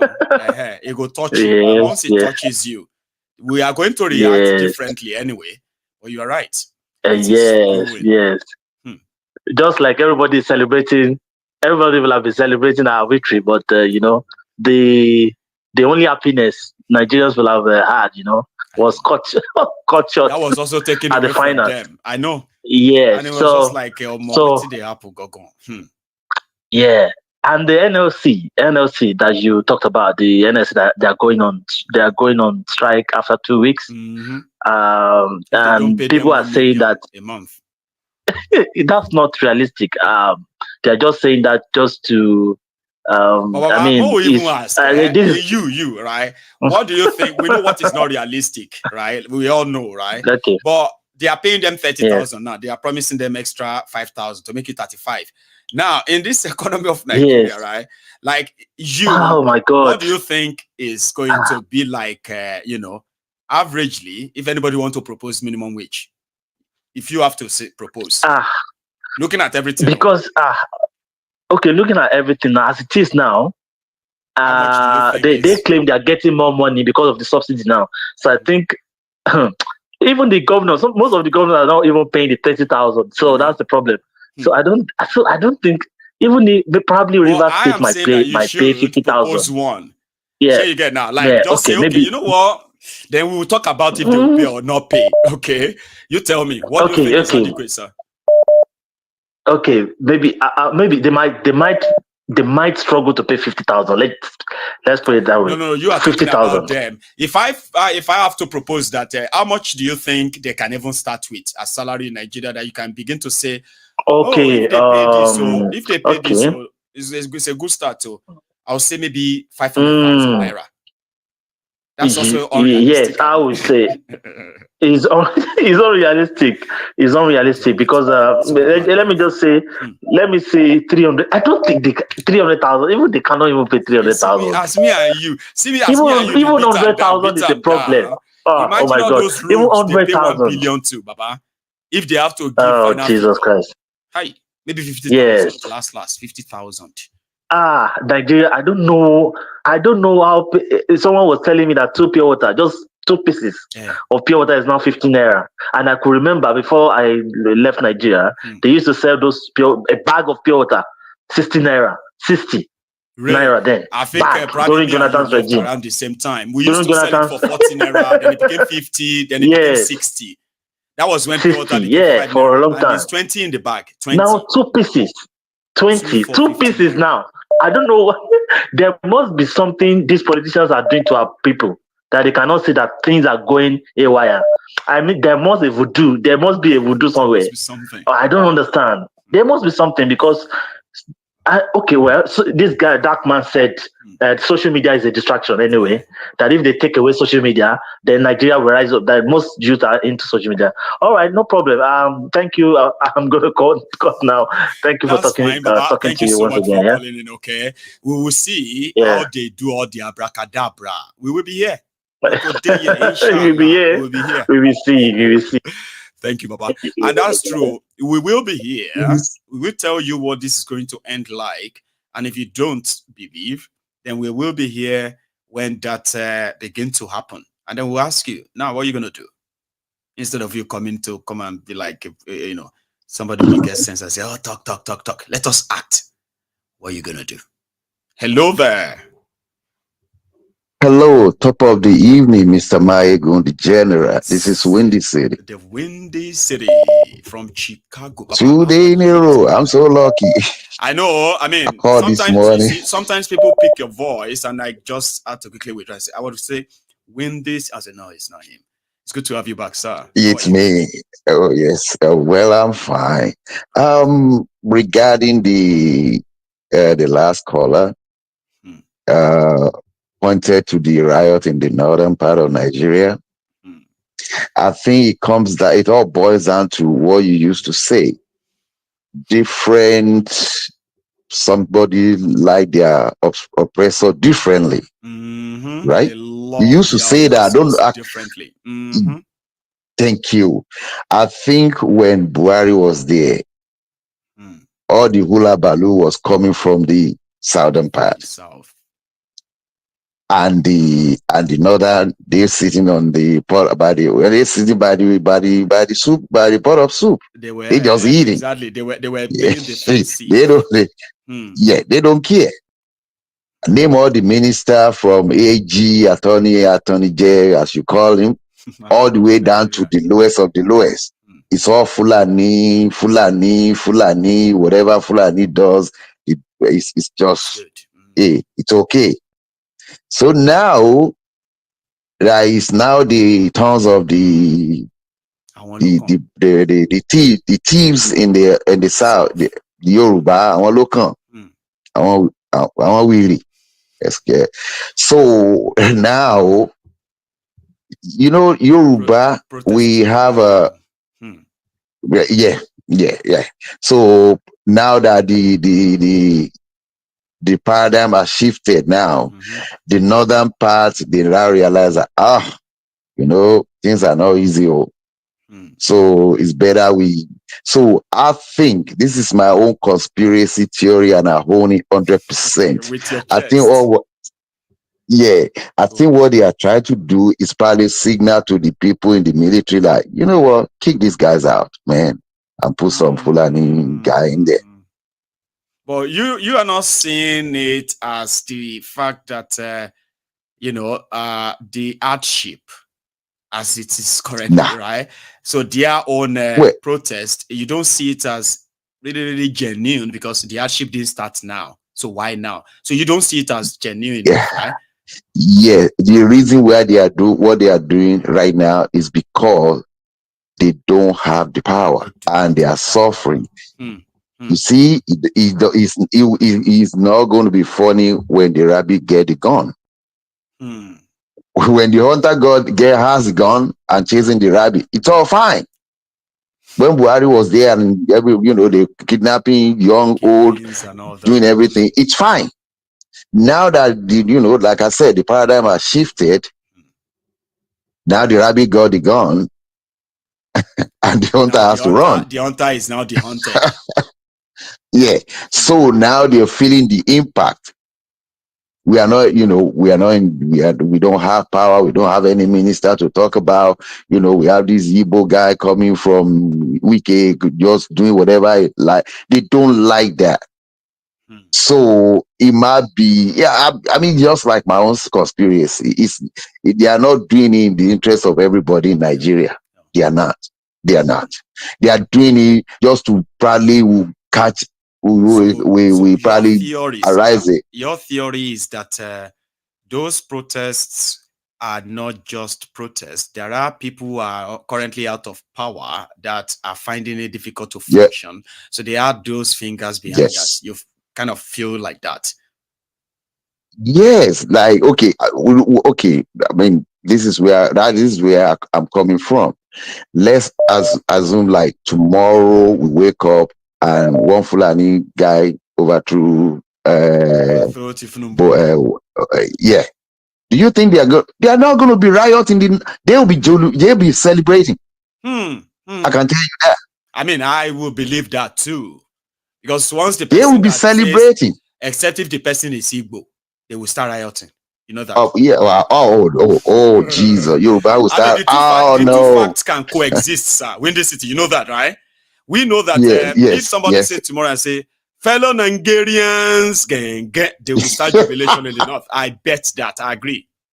Okay. Oh yeah. And at the same they'll time, bring their if the person that takes over says, fellow Nigerians, I am General Chukwuemeka Chinedu. Riot in my winning city. You know that, right? The first thing they'll be looking for, what's the name of the presidential aspirant? That guy. Obi. They'll be he's in charge. He was the one that orchestrated that thing without knowing the fact, without knowing everything. And guess what? If it's let's forget about Igbo. Apologies to all my Igbo friends and because they are not going to let Igbo overthrow. No, it's not going to happen. It's going to be the Fulani. Remember, military never to be deceived into leading any coup. Yeah, because you are going to give them the license to start killing all the vulnerable Igbos they can come across, including those who are even not like Igbos, but from the eastern part of, you know what I mean? Like, they will go after them. So no Igbo military man should selfishly say he wants to save Nigeria. He's joining a coup. That's just an advice. Win the city. If it's some general Dongoyaro of Katsina or somewhere, the northern people will be jubilating while you will see the riots in the south. I can guarantee you Lagos will be. That's when Lagos will realize they are part of Yoruba. Win the city. Yes, sir. Now where will they play? Will they hear the fact? I have said this and I'll keep saying it. If I wake up tomorrow morning, sir, and there is one Dongo Yaro that has overthrown government in Nigeria, I will be one of the arrowheads that will mobilize money all over the world, right? For the total, we want to go to the total breakdown of what do you call it? Any kind of any remaining. Badero, sir, I will travel the world to ask people that if any Dongoyaro from anywhere announce any goddamn thing, or make it break up Nigeria quick in here, sir. Honestly. So, and regarding the labor, forget about that. I saw you and God, the other guy, haggling around. It's 500,000. They're not going to pay them shishi like if I may borrow your language. They know. They know what to do. They know the guy, the idiot guy that was talking head on the TV that was negotiating. Why would you give them? How many times? I remember on your one of your broadcasts, you actually went back, like you gave them 3 weeks. That lapses. You gave them another 3 weeks. Why will you? All you need to do is wake up, my brethren. We need to hit the streets. That's it. That's when I know they are serious. They look for you. They don't go see you. They ask somebody to stop the whole thing. They don't go see you. But not lie, Baba. See, Windy City. Yeah. So it's such a pleasure talking to you again, eh? Thank you very much. Keep on doing what you're doing, man. God bless you. And you Bye-bye. too. You have a good one, sir. Thank you so much. That's my man, Windy City. You know where is Windy City? That is Chicago. I had to go and Google it like, Windy City. As that's Chicago. That's their name, by the way. Yeah. Hello there. Hello, Maiyegun. Good evening, sir. Good evening to you, sir. How are you? I'm okay, and you? Very well. Thanks for asking. Please. This is Ferdinand calling from Newcastle. Ferdinand. Wow. Yeah. How are you today? I'm good, sir. I'm good. Grand, prof. I've been working. I've been working for some time, so I'm actually off. That's why I decided to call. So you chose to spend your day off with me as well. Part of it, right? Thank you. Yeah, exactly. Bless you, Baba. You see, I'm actually calling because of what the first speaker said, and then I'm trying to kind of compare it to what the second speaker is saying now. And if you remember, during my last call, I told you that it's unheard of Northerners protesting. They've not really been the protesting type, especially when the Southerners are protesting.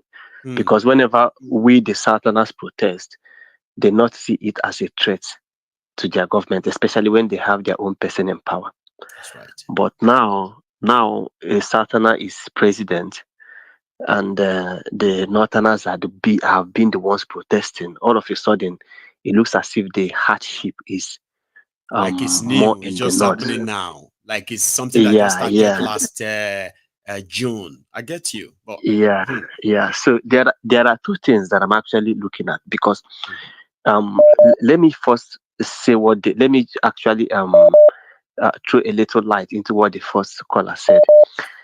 If the Southerners will join this protest, Nigeria will come down. Like the administration of Kolu might not last long, the way I'm seeing it.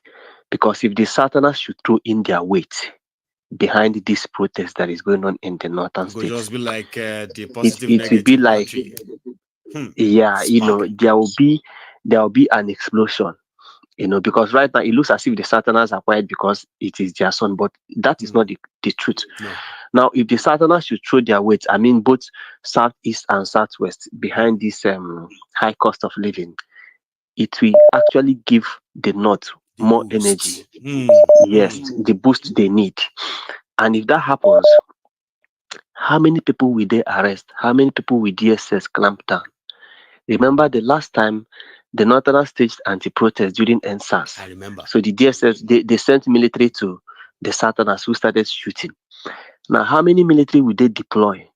Do they have enough military in the Nigerian army to deploy both to the south and to the north to curb this protest? And from there, it might spark up a revolution.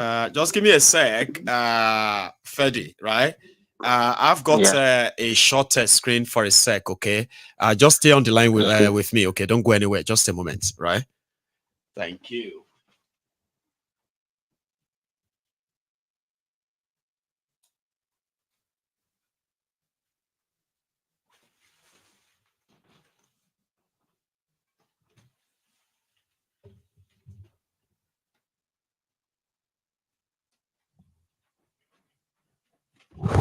Right. Thank you so much, Ferdinand. Okay. I just had a little bit of a disruption. So I need to quickly put that back and we can continue. Apologies to everyone as well. I don't know. My system just overheated. So sorry about that, Ferdy. Please continue. It's okay. So now what I'm thinking now is if the Southerners should join, it will kind of like boost the Northerners, and the Kolu's administration might not really last long because he came in with a very bad policy and decision. From his inauguration speech, there was a fuel increase in fuel price. From the first day he was inaugurated, I was watching you that day. You were sharing everything. From his inaugural speech, fuel price was increased, even though they tried denying it. They had no plan, but they remove it still. No plan. Yes. Now comparing it with what the previous caller just said, I mean the last caller who just left now, it might also be a signal from the north that military should take over because right now, Kolu has actually been making some statements, trying to like appeal to Nigerians and the military that they should be tolerant a little and give time that things will be normal. But the truth is that he came in with some difficult policies that hit Nigerians. Since I came back from Nigeria, I mean, people have been calling me, asking for money, and the truth is that how many people are you going to help? Nigeria is so. Friends and family are so hungry that even if you travel to Nigeria with 100 million, it won't go anywhere. 1 million naira is like 300,000 naira of 2001. You get it? So, 1 million naira is like, 300,000 naira, 3-4 years ago. So, the new Nigeria now we are seeing now is something we've not really seen before. The protest, this hardship has really hit Nigerians that they took to the streets and started protesting, especially the Northerners where that can easily be brainwashed. So this kind of thing has never really happened in the history of Nigeria before. But I'm very optimistic that one of these days, brewing, right? It's like everything is still brewing, and they are doing everything as well to suppress it. So the battle is between how those numbers and those people are going to connect and become a real one. Exactly. You know what I mean? And if the South should actually join the North, my take now, if the South should actually join the North in this protest, these bad politicians can no longer divide Nigerian youth along the line of ethnicity, religion, and tribalism. Because this will be like what will now unify the youth, both North and South, will now be hunger. Do you actually believe that? It's the way things are going. Like you can project that and say, well, the way things are going, right? Yes. The moment things get to a stage that, I get that now. Yes, because Anafa, you played a video of Anafa who was complaining of the high cost of living. That's right. The thing is hitting everybody, up, left, right, and center. Whether you're Muslim, Yoruba, Igbo, Hausa, Fulani, you don't buy anything cheaper than any tribe or any religion. So it's just like what P2B said during his campaign. So the high cost of living is hitting everybody, irrespective of ethnicity, religion, and party line or whatever politics. So I think right now hunger is going to kind of like unite the whole country, both North and South, especially the youths.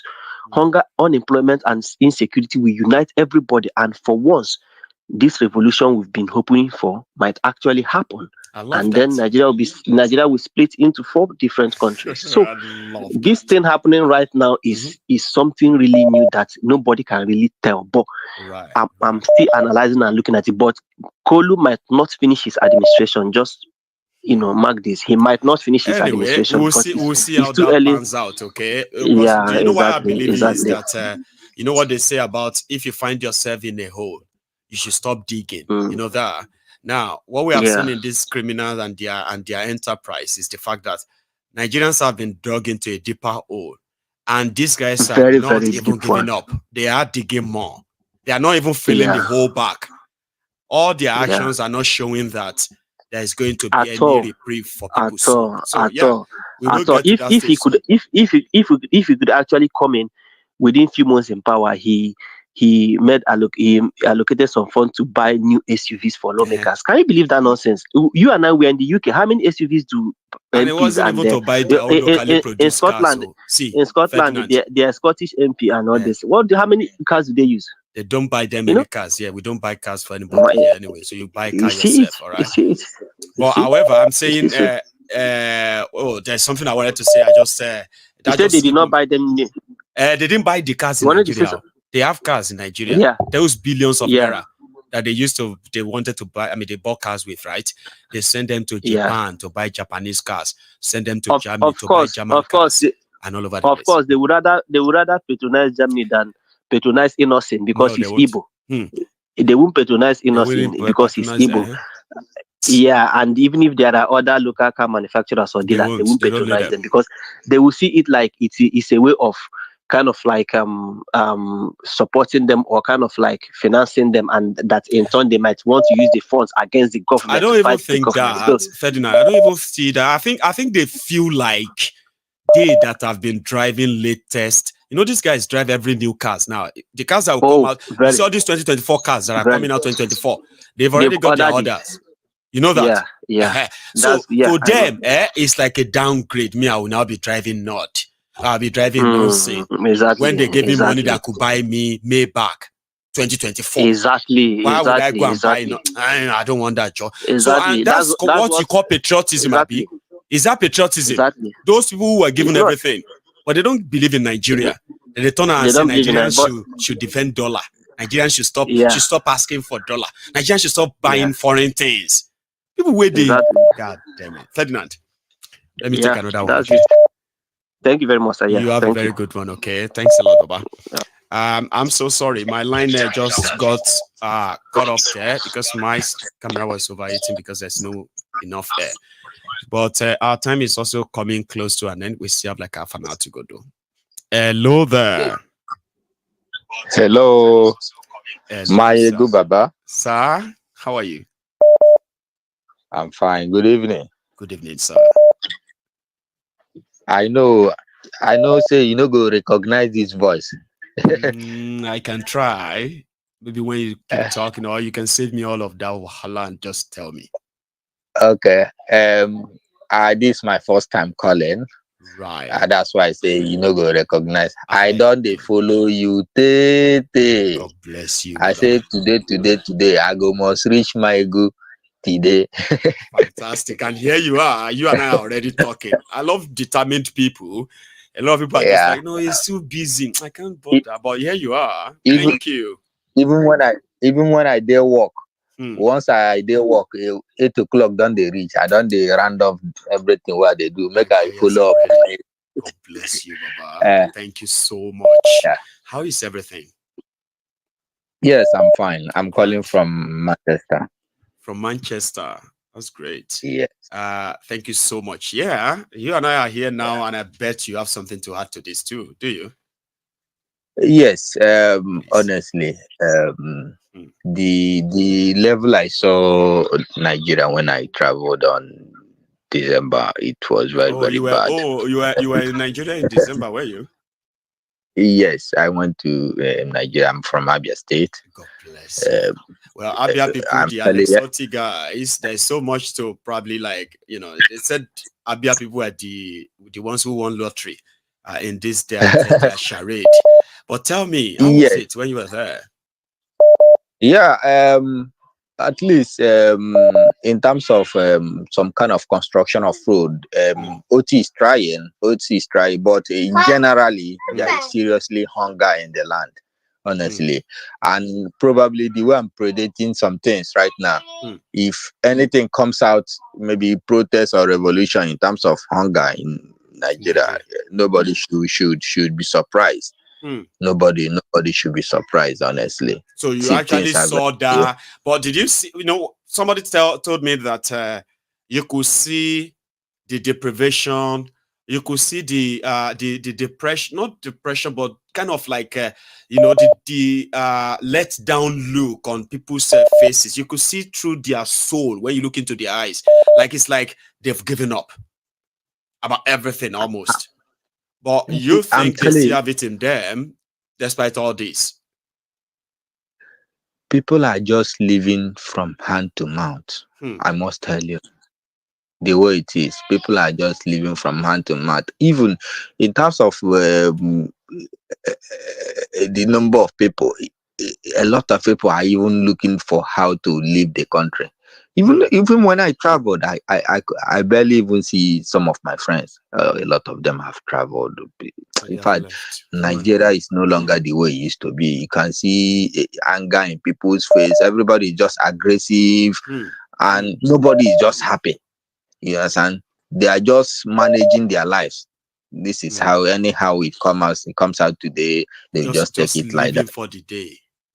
Yes, they're just living for the day. And when you tell them what do you have for tomorrow, they will say, "Well, Baba, when tomorrow comes, we can deal with that one, Charade. Oh, thank God for today first." I tell you.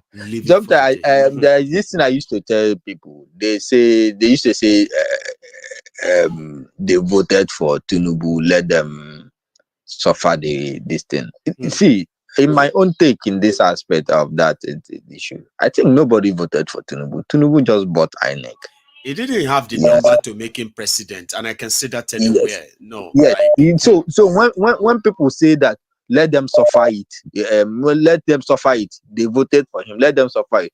The truth is that nobody voted for him. People voted for P2B. Nobody voted for. Let it not be as if people voted for Thiefnubu. Then now they are suffering for. They are now suffering and complaining. We all saw what happened. You are right. Yes. We shouldn't make Nobody it look like everybody that is facing this in that place deserves it. That's all right. But the man just bought a whole INEC. That's just the simple truth. He just bought the whole package. So when somebody bought the whole package, I think it's over for everything. You understand? He went and just bought the salt. So now, I just hope to now use the thing where him buy, taking money buy now.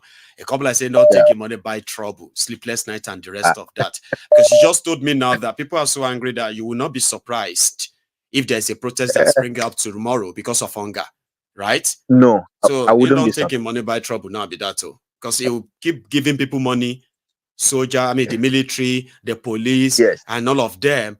But like you said, I think it was my last caller that said, it's going to break out enough that how many people would they be able to arrest, and where would they keep them if the South and the North connects on this same subject, hunger? So you do believe that if that happens in Nigeria, you will not really be surprised, you said? Of course, I'm not.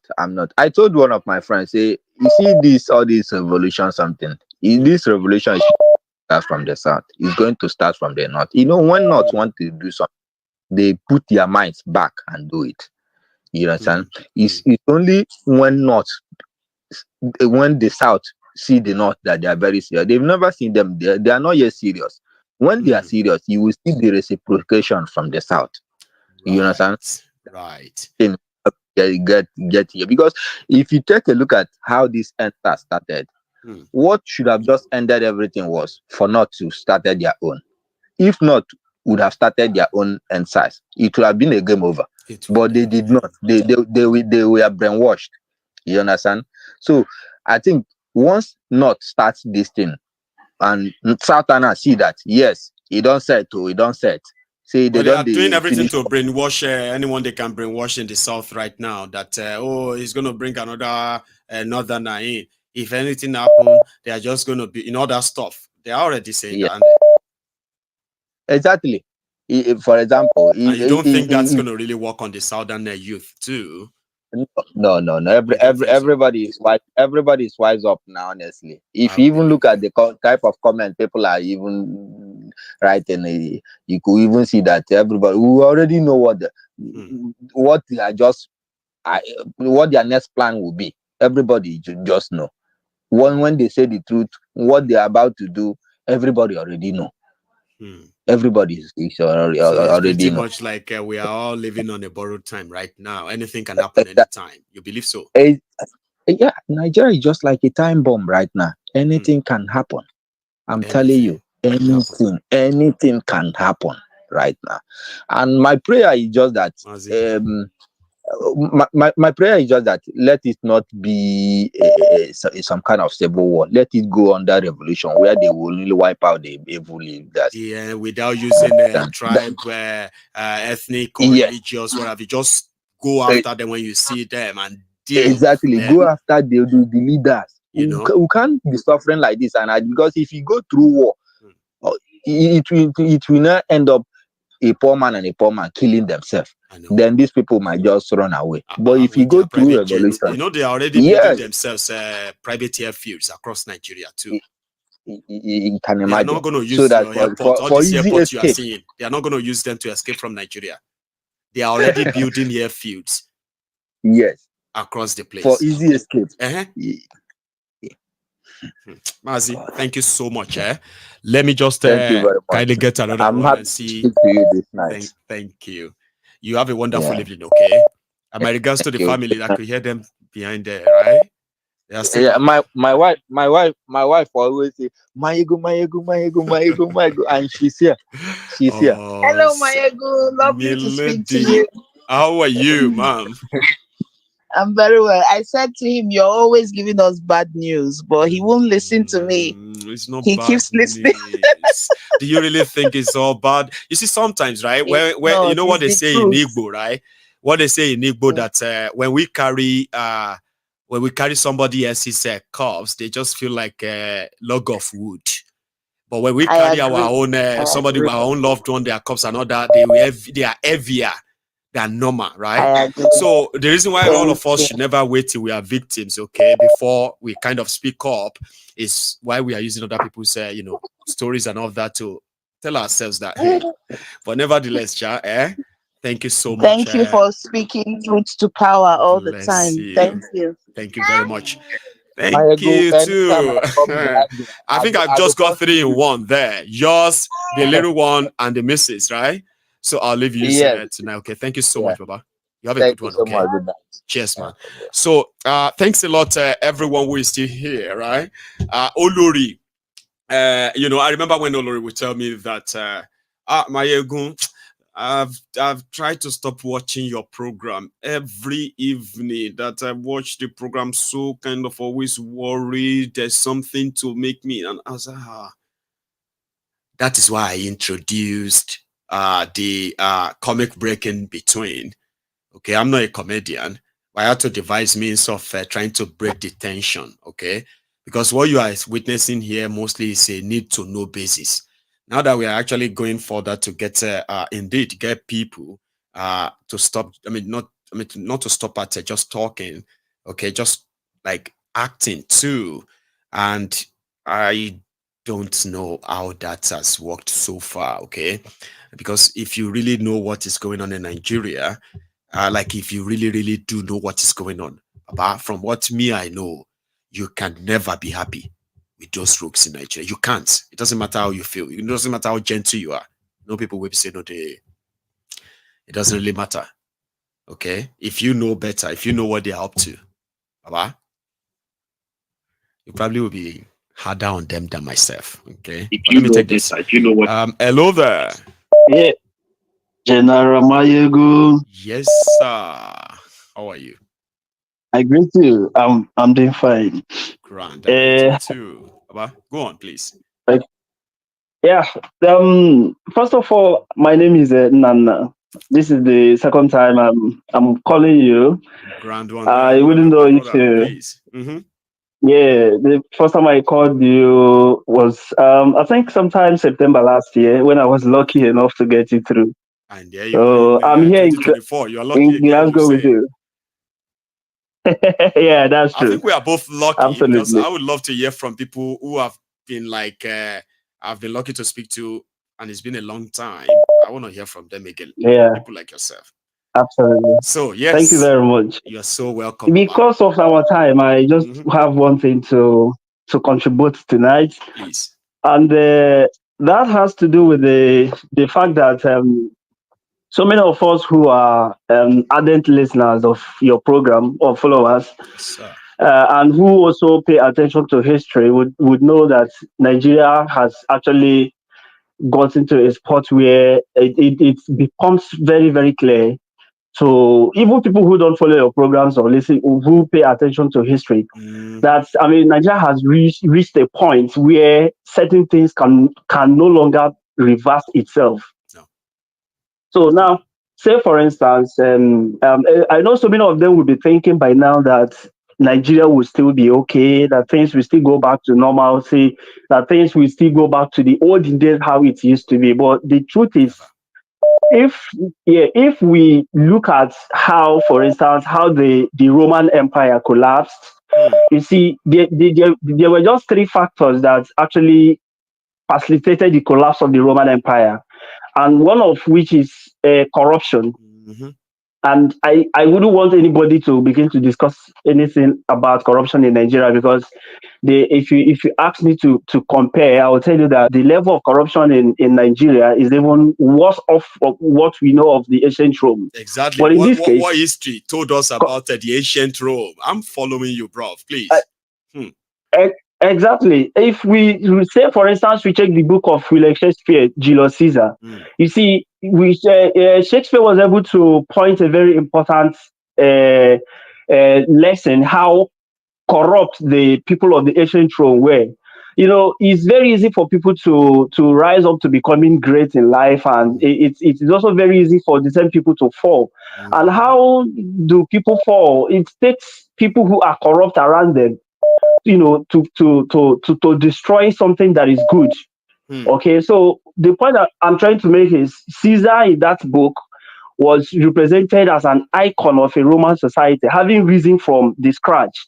But it took people who are corrupt, you know, who said, no, this guy is so ambitious, blah, blah, blah, and they brought him down. But that is not the area I'm going to anyway. The kind of corruption in Nigeria is so endemic that it will not only destroy the individuals there or the people there, it will end up destroying the nation itself. And that is because everybody, whether we like it or not, in one way or the other, have had this court of silence for so long.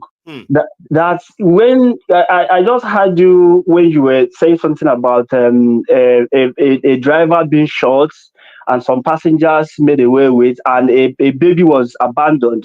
And again, you said about 500 people, though you said you've not verified it, were killed in Agatu. And you see how everybody is going about their businesses as if nothing happened. And now the reason that is possible is because our values have been corrupted. Okay, so even if that thing happens to our neighbor, our next door neighbor, believe me, if that is Nigeria for you, you wake up the next morning and you go to work. And you move on. So until that happens to you, you will never understand how corrupt this the society of Nigeria in fact has become. So now another factor that will speed up the breakup of Nigeria is okay, you know, I was talking about the Roman Empire, for instance. Right. You see, the Roman Empire was so big. I mean, this is the second factor now. The Roman Empire was so big that there was a problem of administration. Okay, so many people from so many of its administrative units were exercising different powers, because the power coming from Rome can no longer affect the whole of the empires as it were then. So you see, when Thiefnubu, for instance, is saying he wants to relocate CBN and the federal something authorities to Lagos, these are some complex issues that him as a person that truly understand the Nigerian factor. He knows very, very well that Nigeria is so complex, and somehow I want to believe that he's seeing the future from the distance where he is at the moment. And like you rightly said the other time, he might not be moving all those assets for any other reason other than to enrich himself. Control it and bring it to base. Exactly, and I quite agree with that. But at the same time, you see, the issue of Nigerian complexity must have influenced Tinubu's decision to move those assets to Lagos. And now, the final one, which caused the downfall of the ancient Rome, is the fact that there was this minority tribe from Europe known as the people of the Germanic tribe. You see, this Germanic tribe of a people, in my opinion, are playing, or rather, the Fulani people in Nigeria are replicating the exact role the people of the Germanic tribe played when the ancient Rome was about to collapse. So this Germanic tribe were very small people, very, very small. So every now and then they'll be attacking the Roman Empire, and the Roman Empire was so big. But at that time, when this attack was being orchestrated on the Roman Empire, the Roman Empire was having so many internal and external problems, such that they could not contain the aggression when the Germanic tribe was invading them. So, and the people of Rome were so docile; nobody was doing anything. Today, they will go to this part of the empire, they will attack, they will kill people, they will conquer the territory, they will take it over. Now, the other people who are feeling safe on the other side, we say, after all, it is happening on the other side. Okay, so that was how the Germanic people continued to conquer Rome, and before you knew it, the ancient Roman the Roman Empire collapsed. So that same scenario, believe me, is happening before everybody's eyes in Nigeria. And if care is not taken, we keep saying it. It's just a matter of time, because I mean this is out there. This is out there. So Maiyegun, please. This is just the so little I much, celebrate Nana. contribution. You just took us through history there, and I bet you thank you. probably have triggered some chord in some people tonight that they will like, I remember that. I'm gonna go carry my history book again and read it. Thank you so much. Right? Oh my God. For approaching it from that perspective, Baba, you did well. Thank you. So I am going to take just one more call, and that will be us tonight. I know a lot of people are trying to get through. Okay, sorry about that. Our time is really, really up now. I have about 5 minutes to go. I have a caller already. Hello there. Hello. Hello, sir. How are you? Yeah, hello. Good evening. This is Kalu from London. Hey, bro, Kalu. How you doing tonight, by the way? I'm fine, thank you. So I have a Kalu on the line, and it's going to be my last caller tonight. Please. Obviously, I'm turning on the broadcast. So what I'm trying to say is, with regards to what is going on, I will say people with long memory like you do should remember when we're discussing these issues before the election. We had a conversation at some point where we said, if anything was to happen in Nigeria, it's going to start from the north. The reason why it's going to start from the north is because down south, we have human conscience. We speak grammar. And when we want to do something, we think twice. We use our education to try to balance everything off, to have a rational mindset. Up north is religion first, before the human conscience. And anything that don't align with the religion is seen as haram. And if you remember, we had a conversation at some point where we said Boko Haram was set up so that when the southern presidency comes in, if he doesn't do to the bidding of the north, they will create chaos to get rid of him. We did speak about that. I remember. Thank you. Yes, even before the elections. Before the elections. Whatever is happening now are all being set up to make Thiefnubu make that wrong decision. First of all, they did Muslim. Shetima wasn't Tinubu's choice, but Shetima was imposed on Thiefnubu because that is how the Northerners, they want a Northern Christian. Now he's got in there. Thiefnubu is not giving him the power they expect him to have. Thiefnubu is treating him in the way they treated Osibanjo. Now the North is not happy with that. All these riots you're hearing, people are complaining coming from the North. The same people didn't say Pium when Buhari was there. Because it was haram. The same people, thank you. Why is all of a sudden not a haram now? It's no longer haram. These issues have been going on. All these people that are coming out to protest now, why didn't they come outside to protest when Boko Haram was murdering their children? No, they don't come outside. But food now becomes the basis for which they're going to be fighting. All they need is something to start something. We all Thank know. you. And like you said earlier, I will advise any Southern military person not to engage in any stupid coup. It's just an agenda to drive out a Southern president. That's right. I'm not a Thiefnubu supporter. Yeah. And I don't support him for any reason. However, they force him on everybody, let them enjoy the fruit of their labor. But we are dying. Because the same See, Kalu, you know my own stand, right? You the know same way is, people were screaming. I know. You know mine is anything that is going to remove Thiefnubu should remove the entire establishment. That's my own stand. You understand? Like starting from their national assembly, the entire system, that you no longer have all this governor, this everything anymore. And whichever one we can catch, we catch them. They will start conversation around if we still want to have one country or another one. You know what I mean? That's my own kind of way of dealing with them. Or if anything happened to Thiefnubu, now shitty man go be next. And the shake, you know, is so kind of, you know, but none of this is in our control. I always said it that they were thinking Thiefnubu was gonna die within the first 6 months. I know. And the guy played them the best way possible. Acted stupid, mad, everything. And they ran away with it. The only fear they had with Obi was that if he comes in, everything is gonna be by merit. That quota system will disappear. That gave them the power over every other person. They were scared of that. So they decided to put all money, all power to make sure that Thiefnubu emerges. And Thiefnubu played a very, very strategic role by making sure that the INEC chairman remains. Reason being that anytime he wants to manipulate an election, he already have a willing tool already. You tell him you made the first one, you can continue doing it. And don't be surprised if that guy is there till 2027. He's actually going to the be. North, He's tenor hand in the North, 2028. the North will not say him because they put him there thinking that when they put Thiefnubu there, he will die. They will continue to manipulate the system. Thiefnubu is going to make sure he sit there, run all the show for him till he gets what he wants. Wow. And by the time the North will realize what they did to themselves, it's way too late.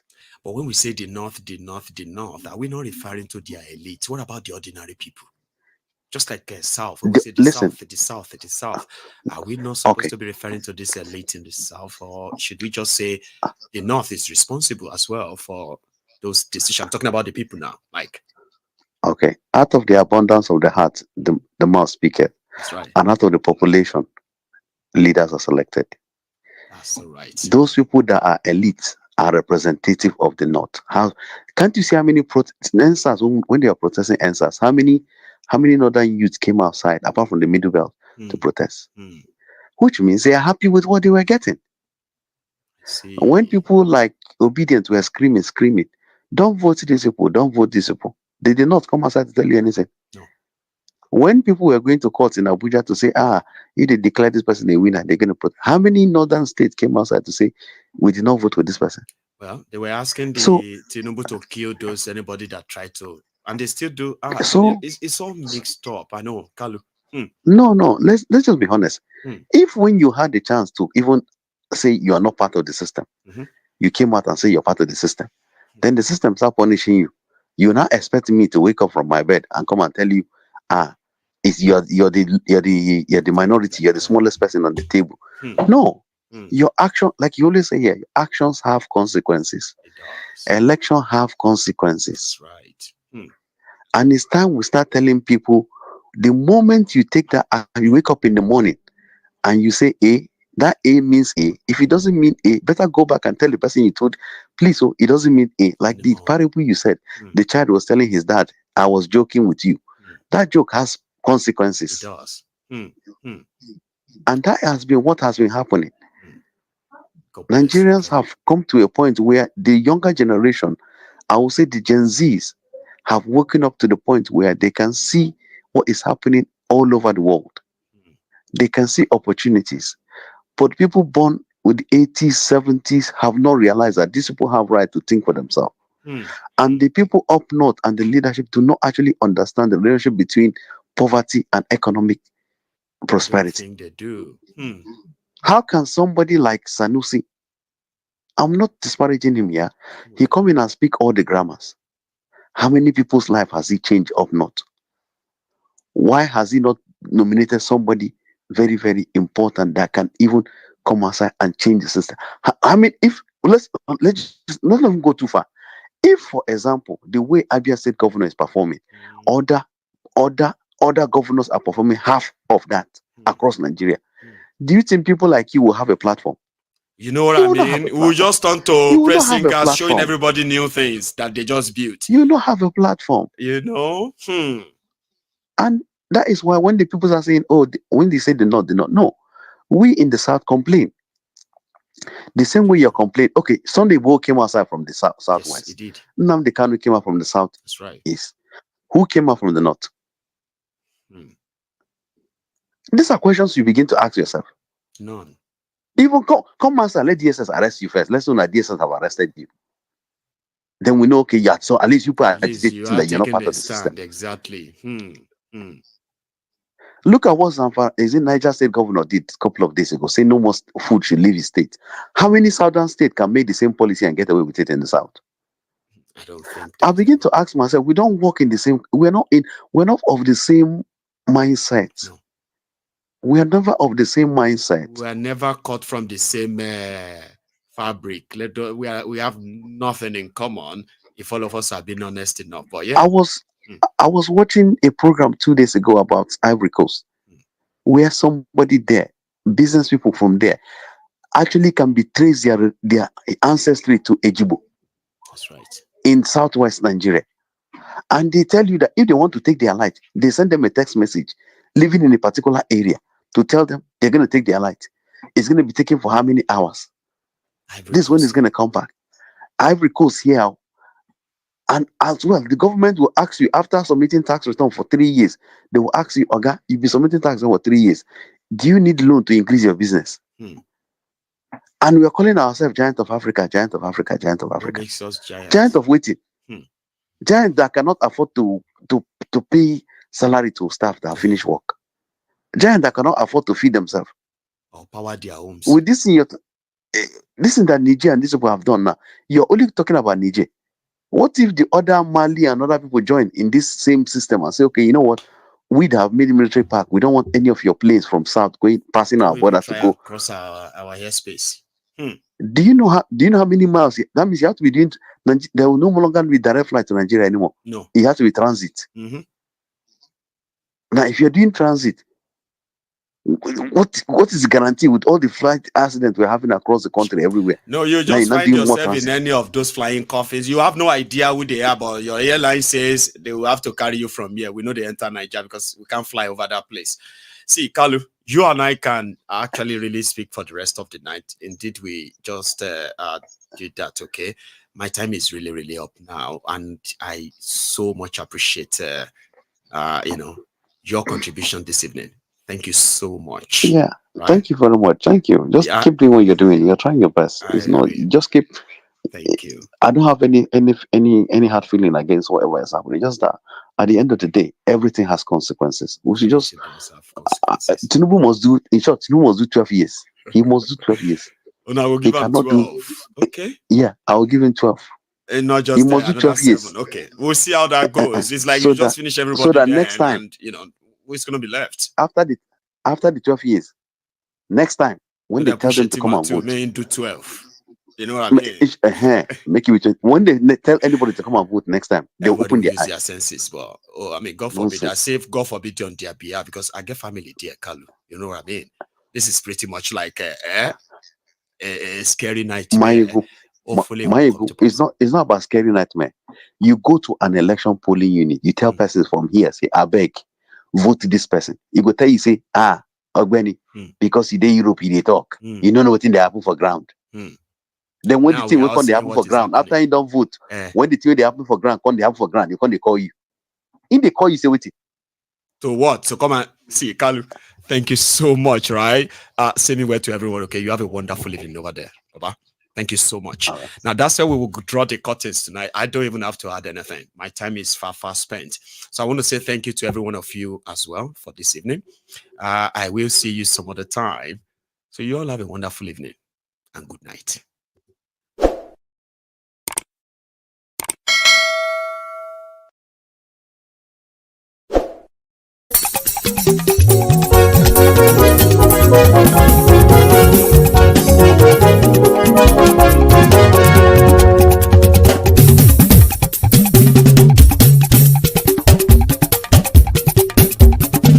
Maiyegun làwa mọ̀ làmọ̀ tó dòdòdò. Maiyegun Diary láyé bí nọ́mbà wá. Maiyegun làwa mọ̀ làmọ̀ tó dòdòdò. Maiyegun Diary láyé bí nọ́mbà wá.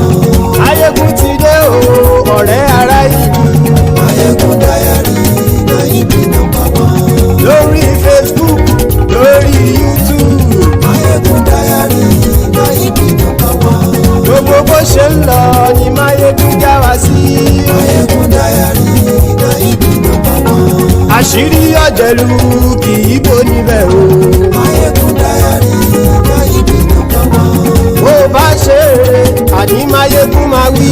Maiyegun Diary láyé bí nọ́mbà wá. Ó sì tún ṣe eré wàá gbọ́ níbẹ̀ o. Maiyegun Diary láyé bí nọ́mbà wá.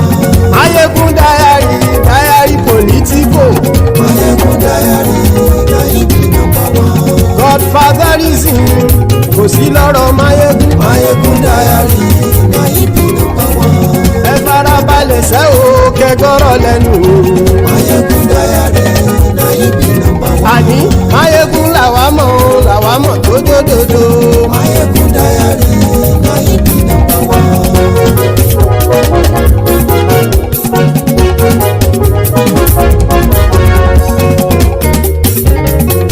Àní ẹ̀sùn rákì.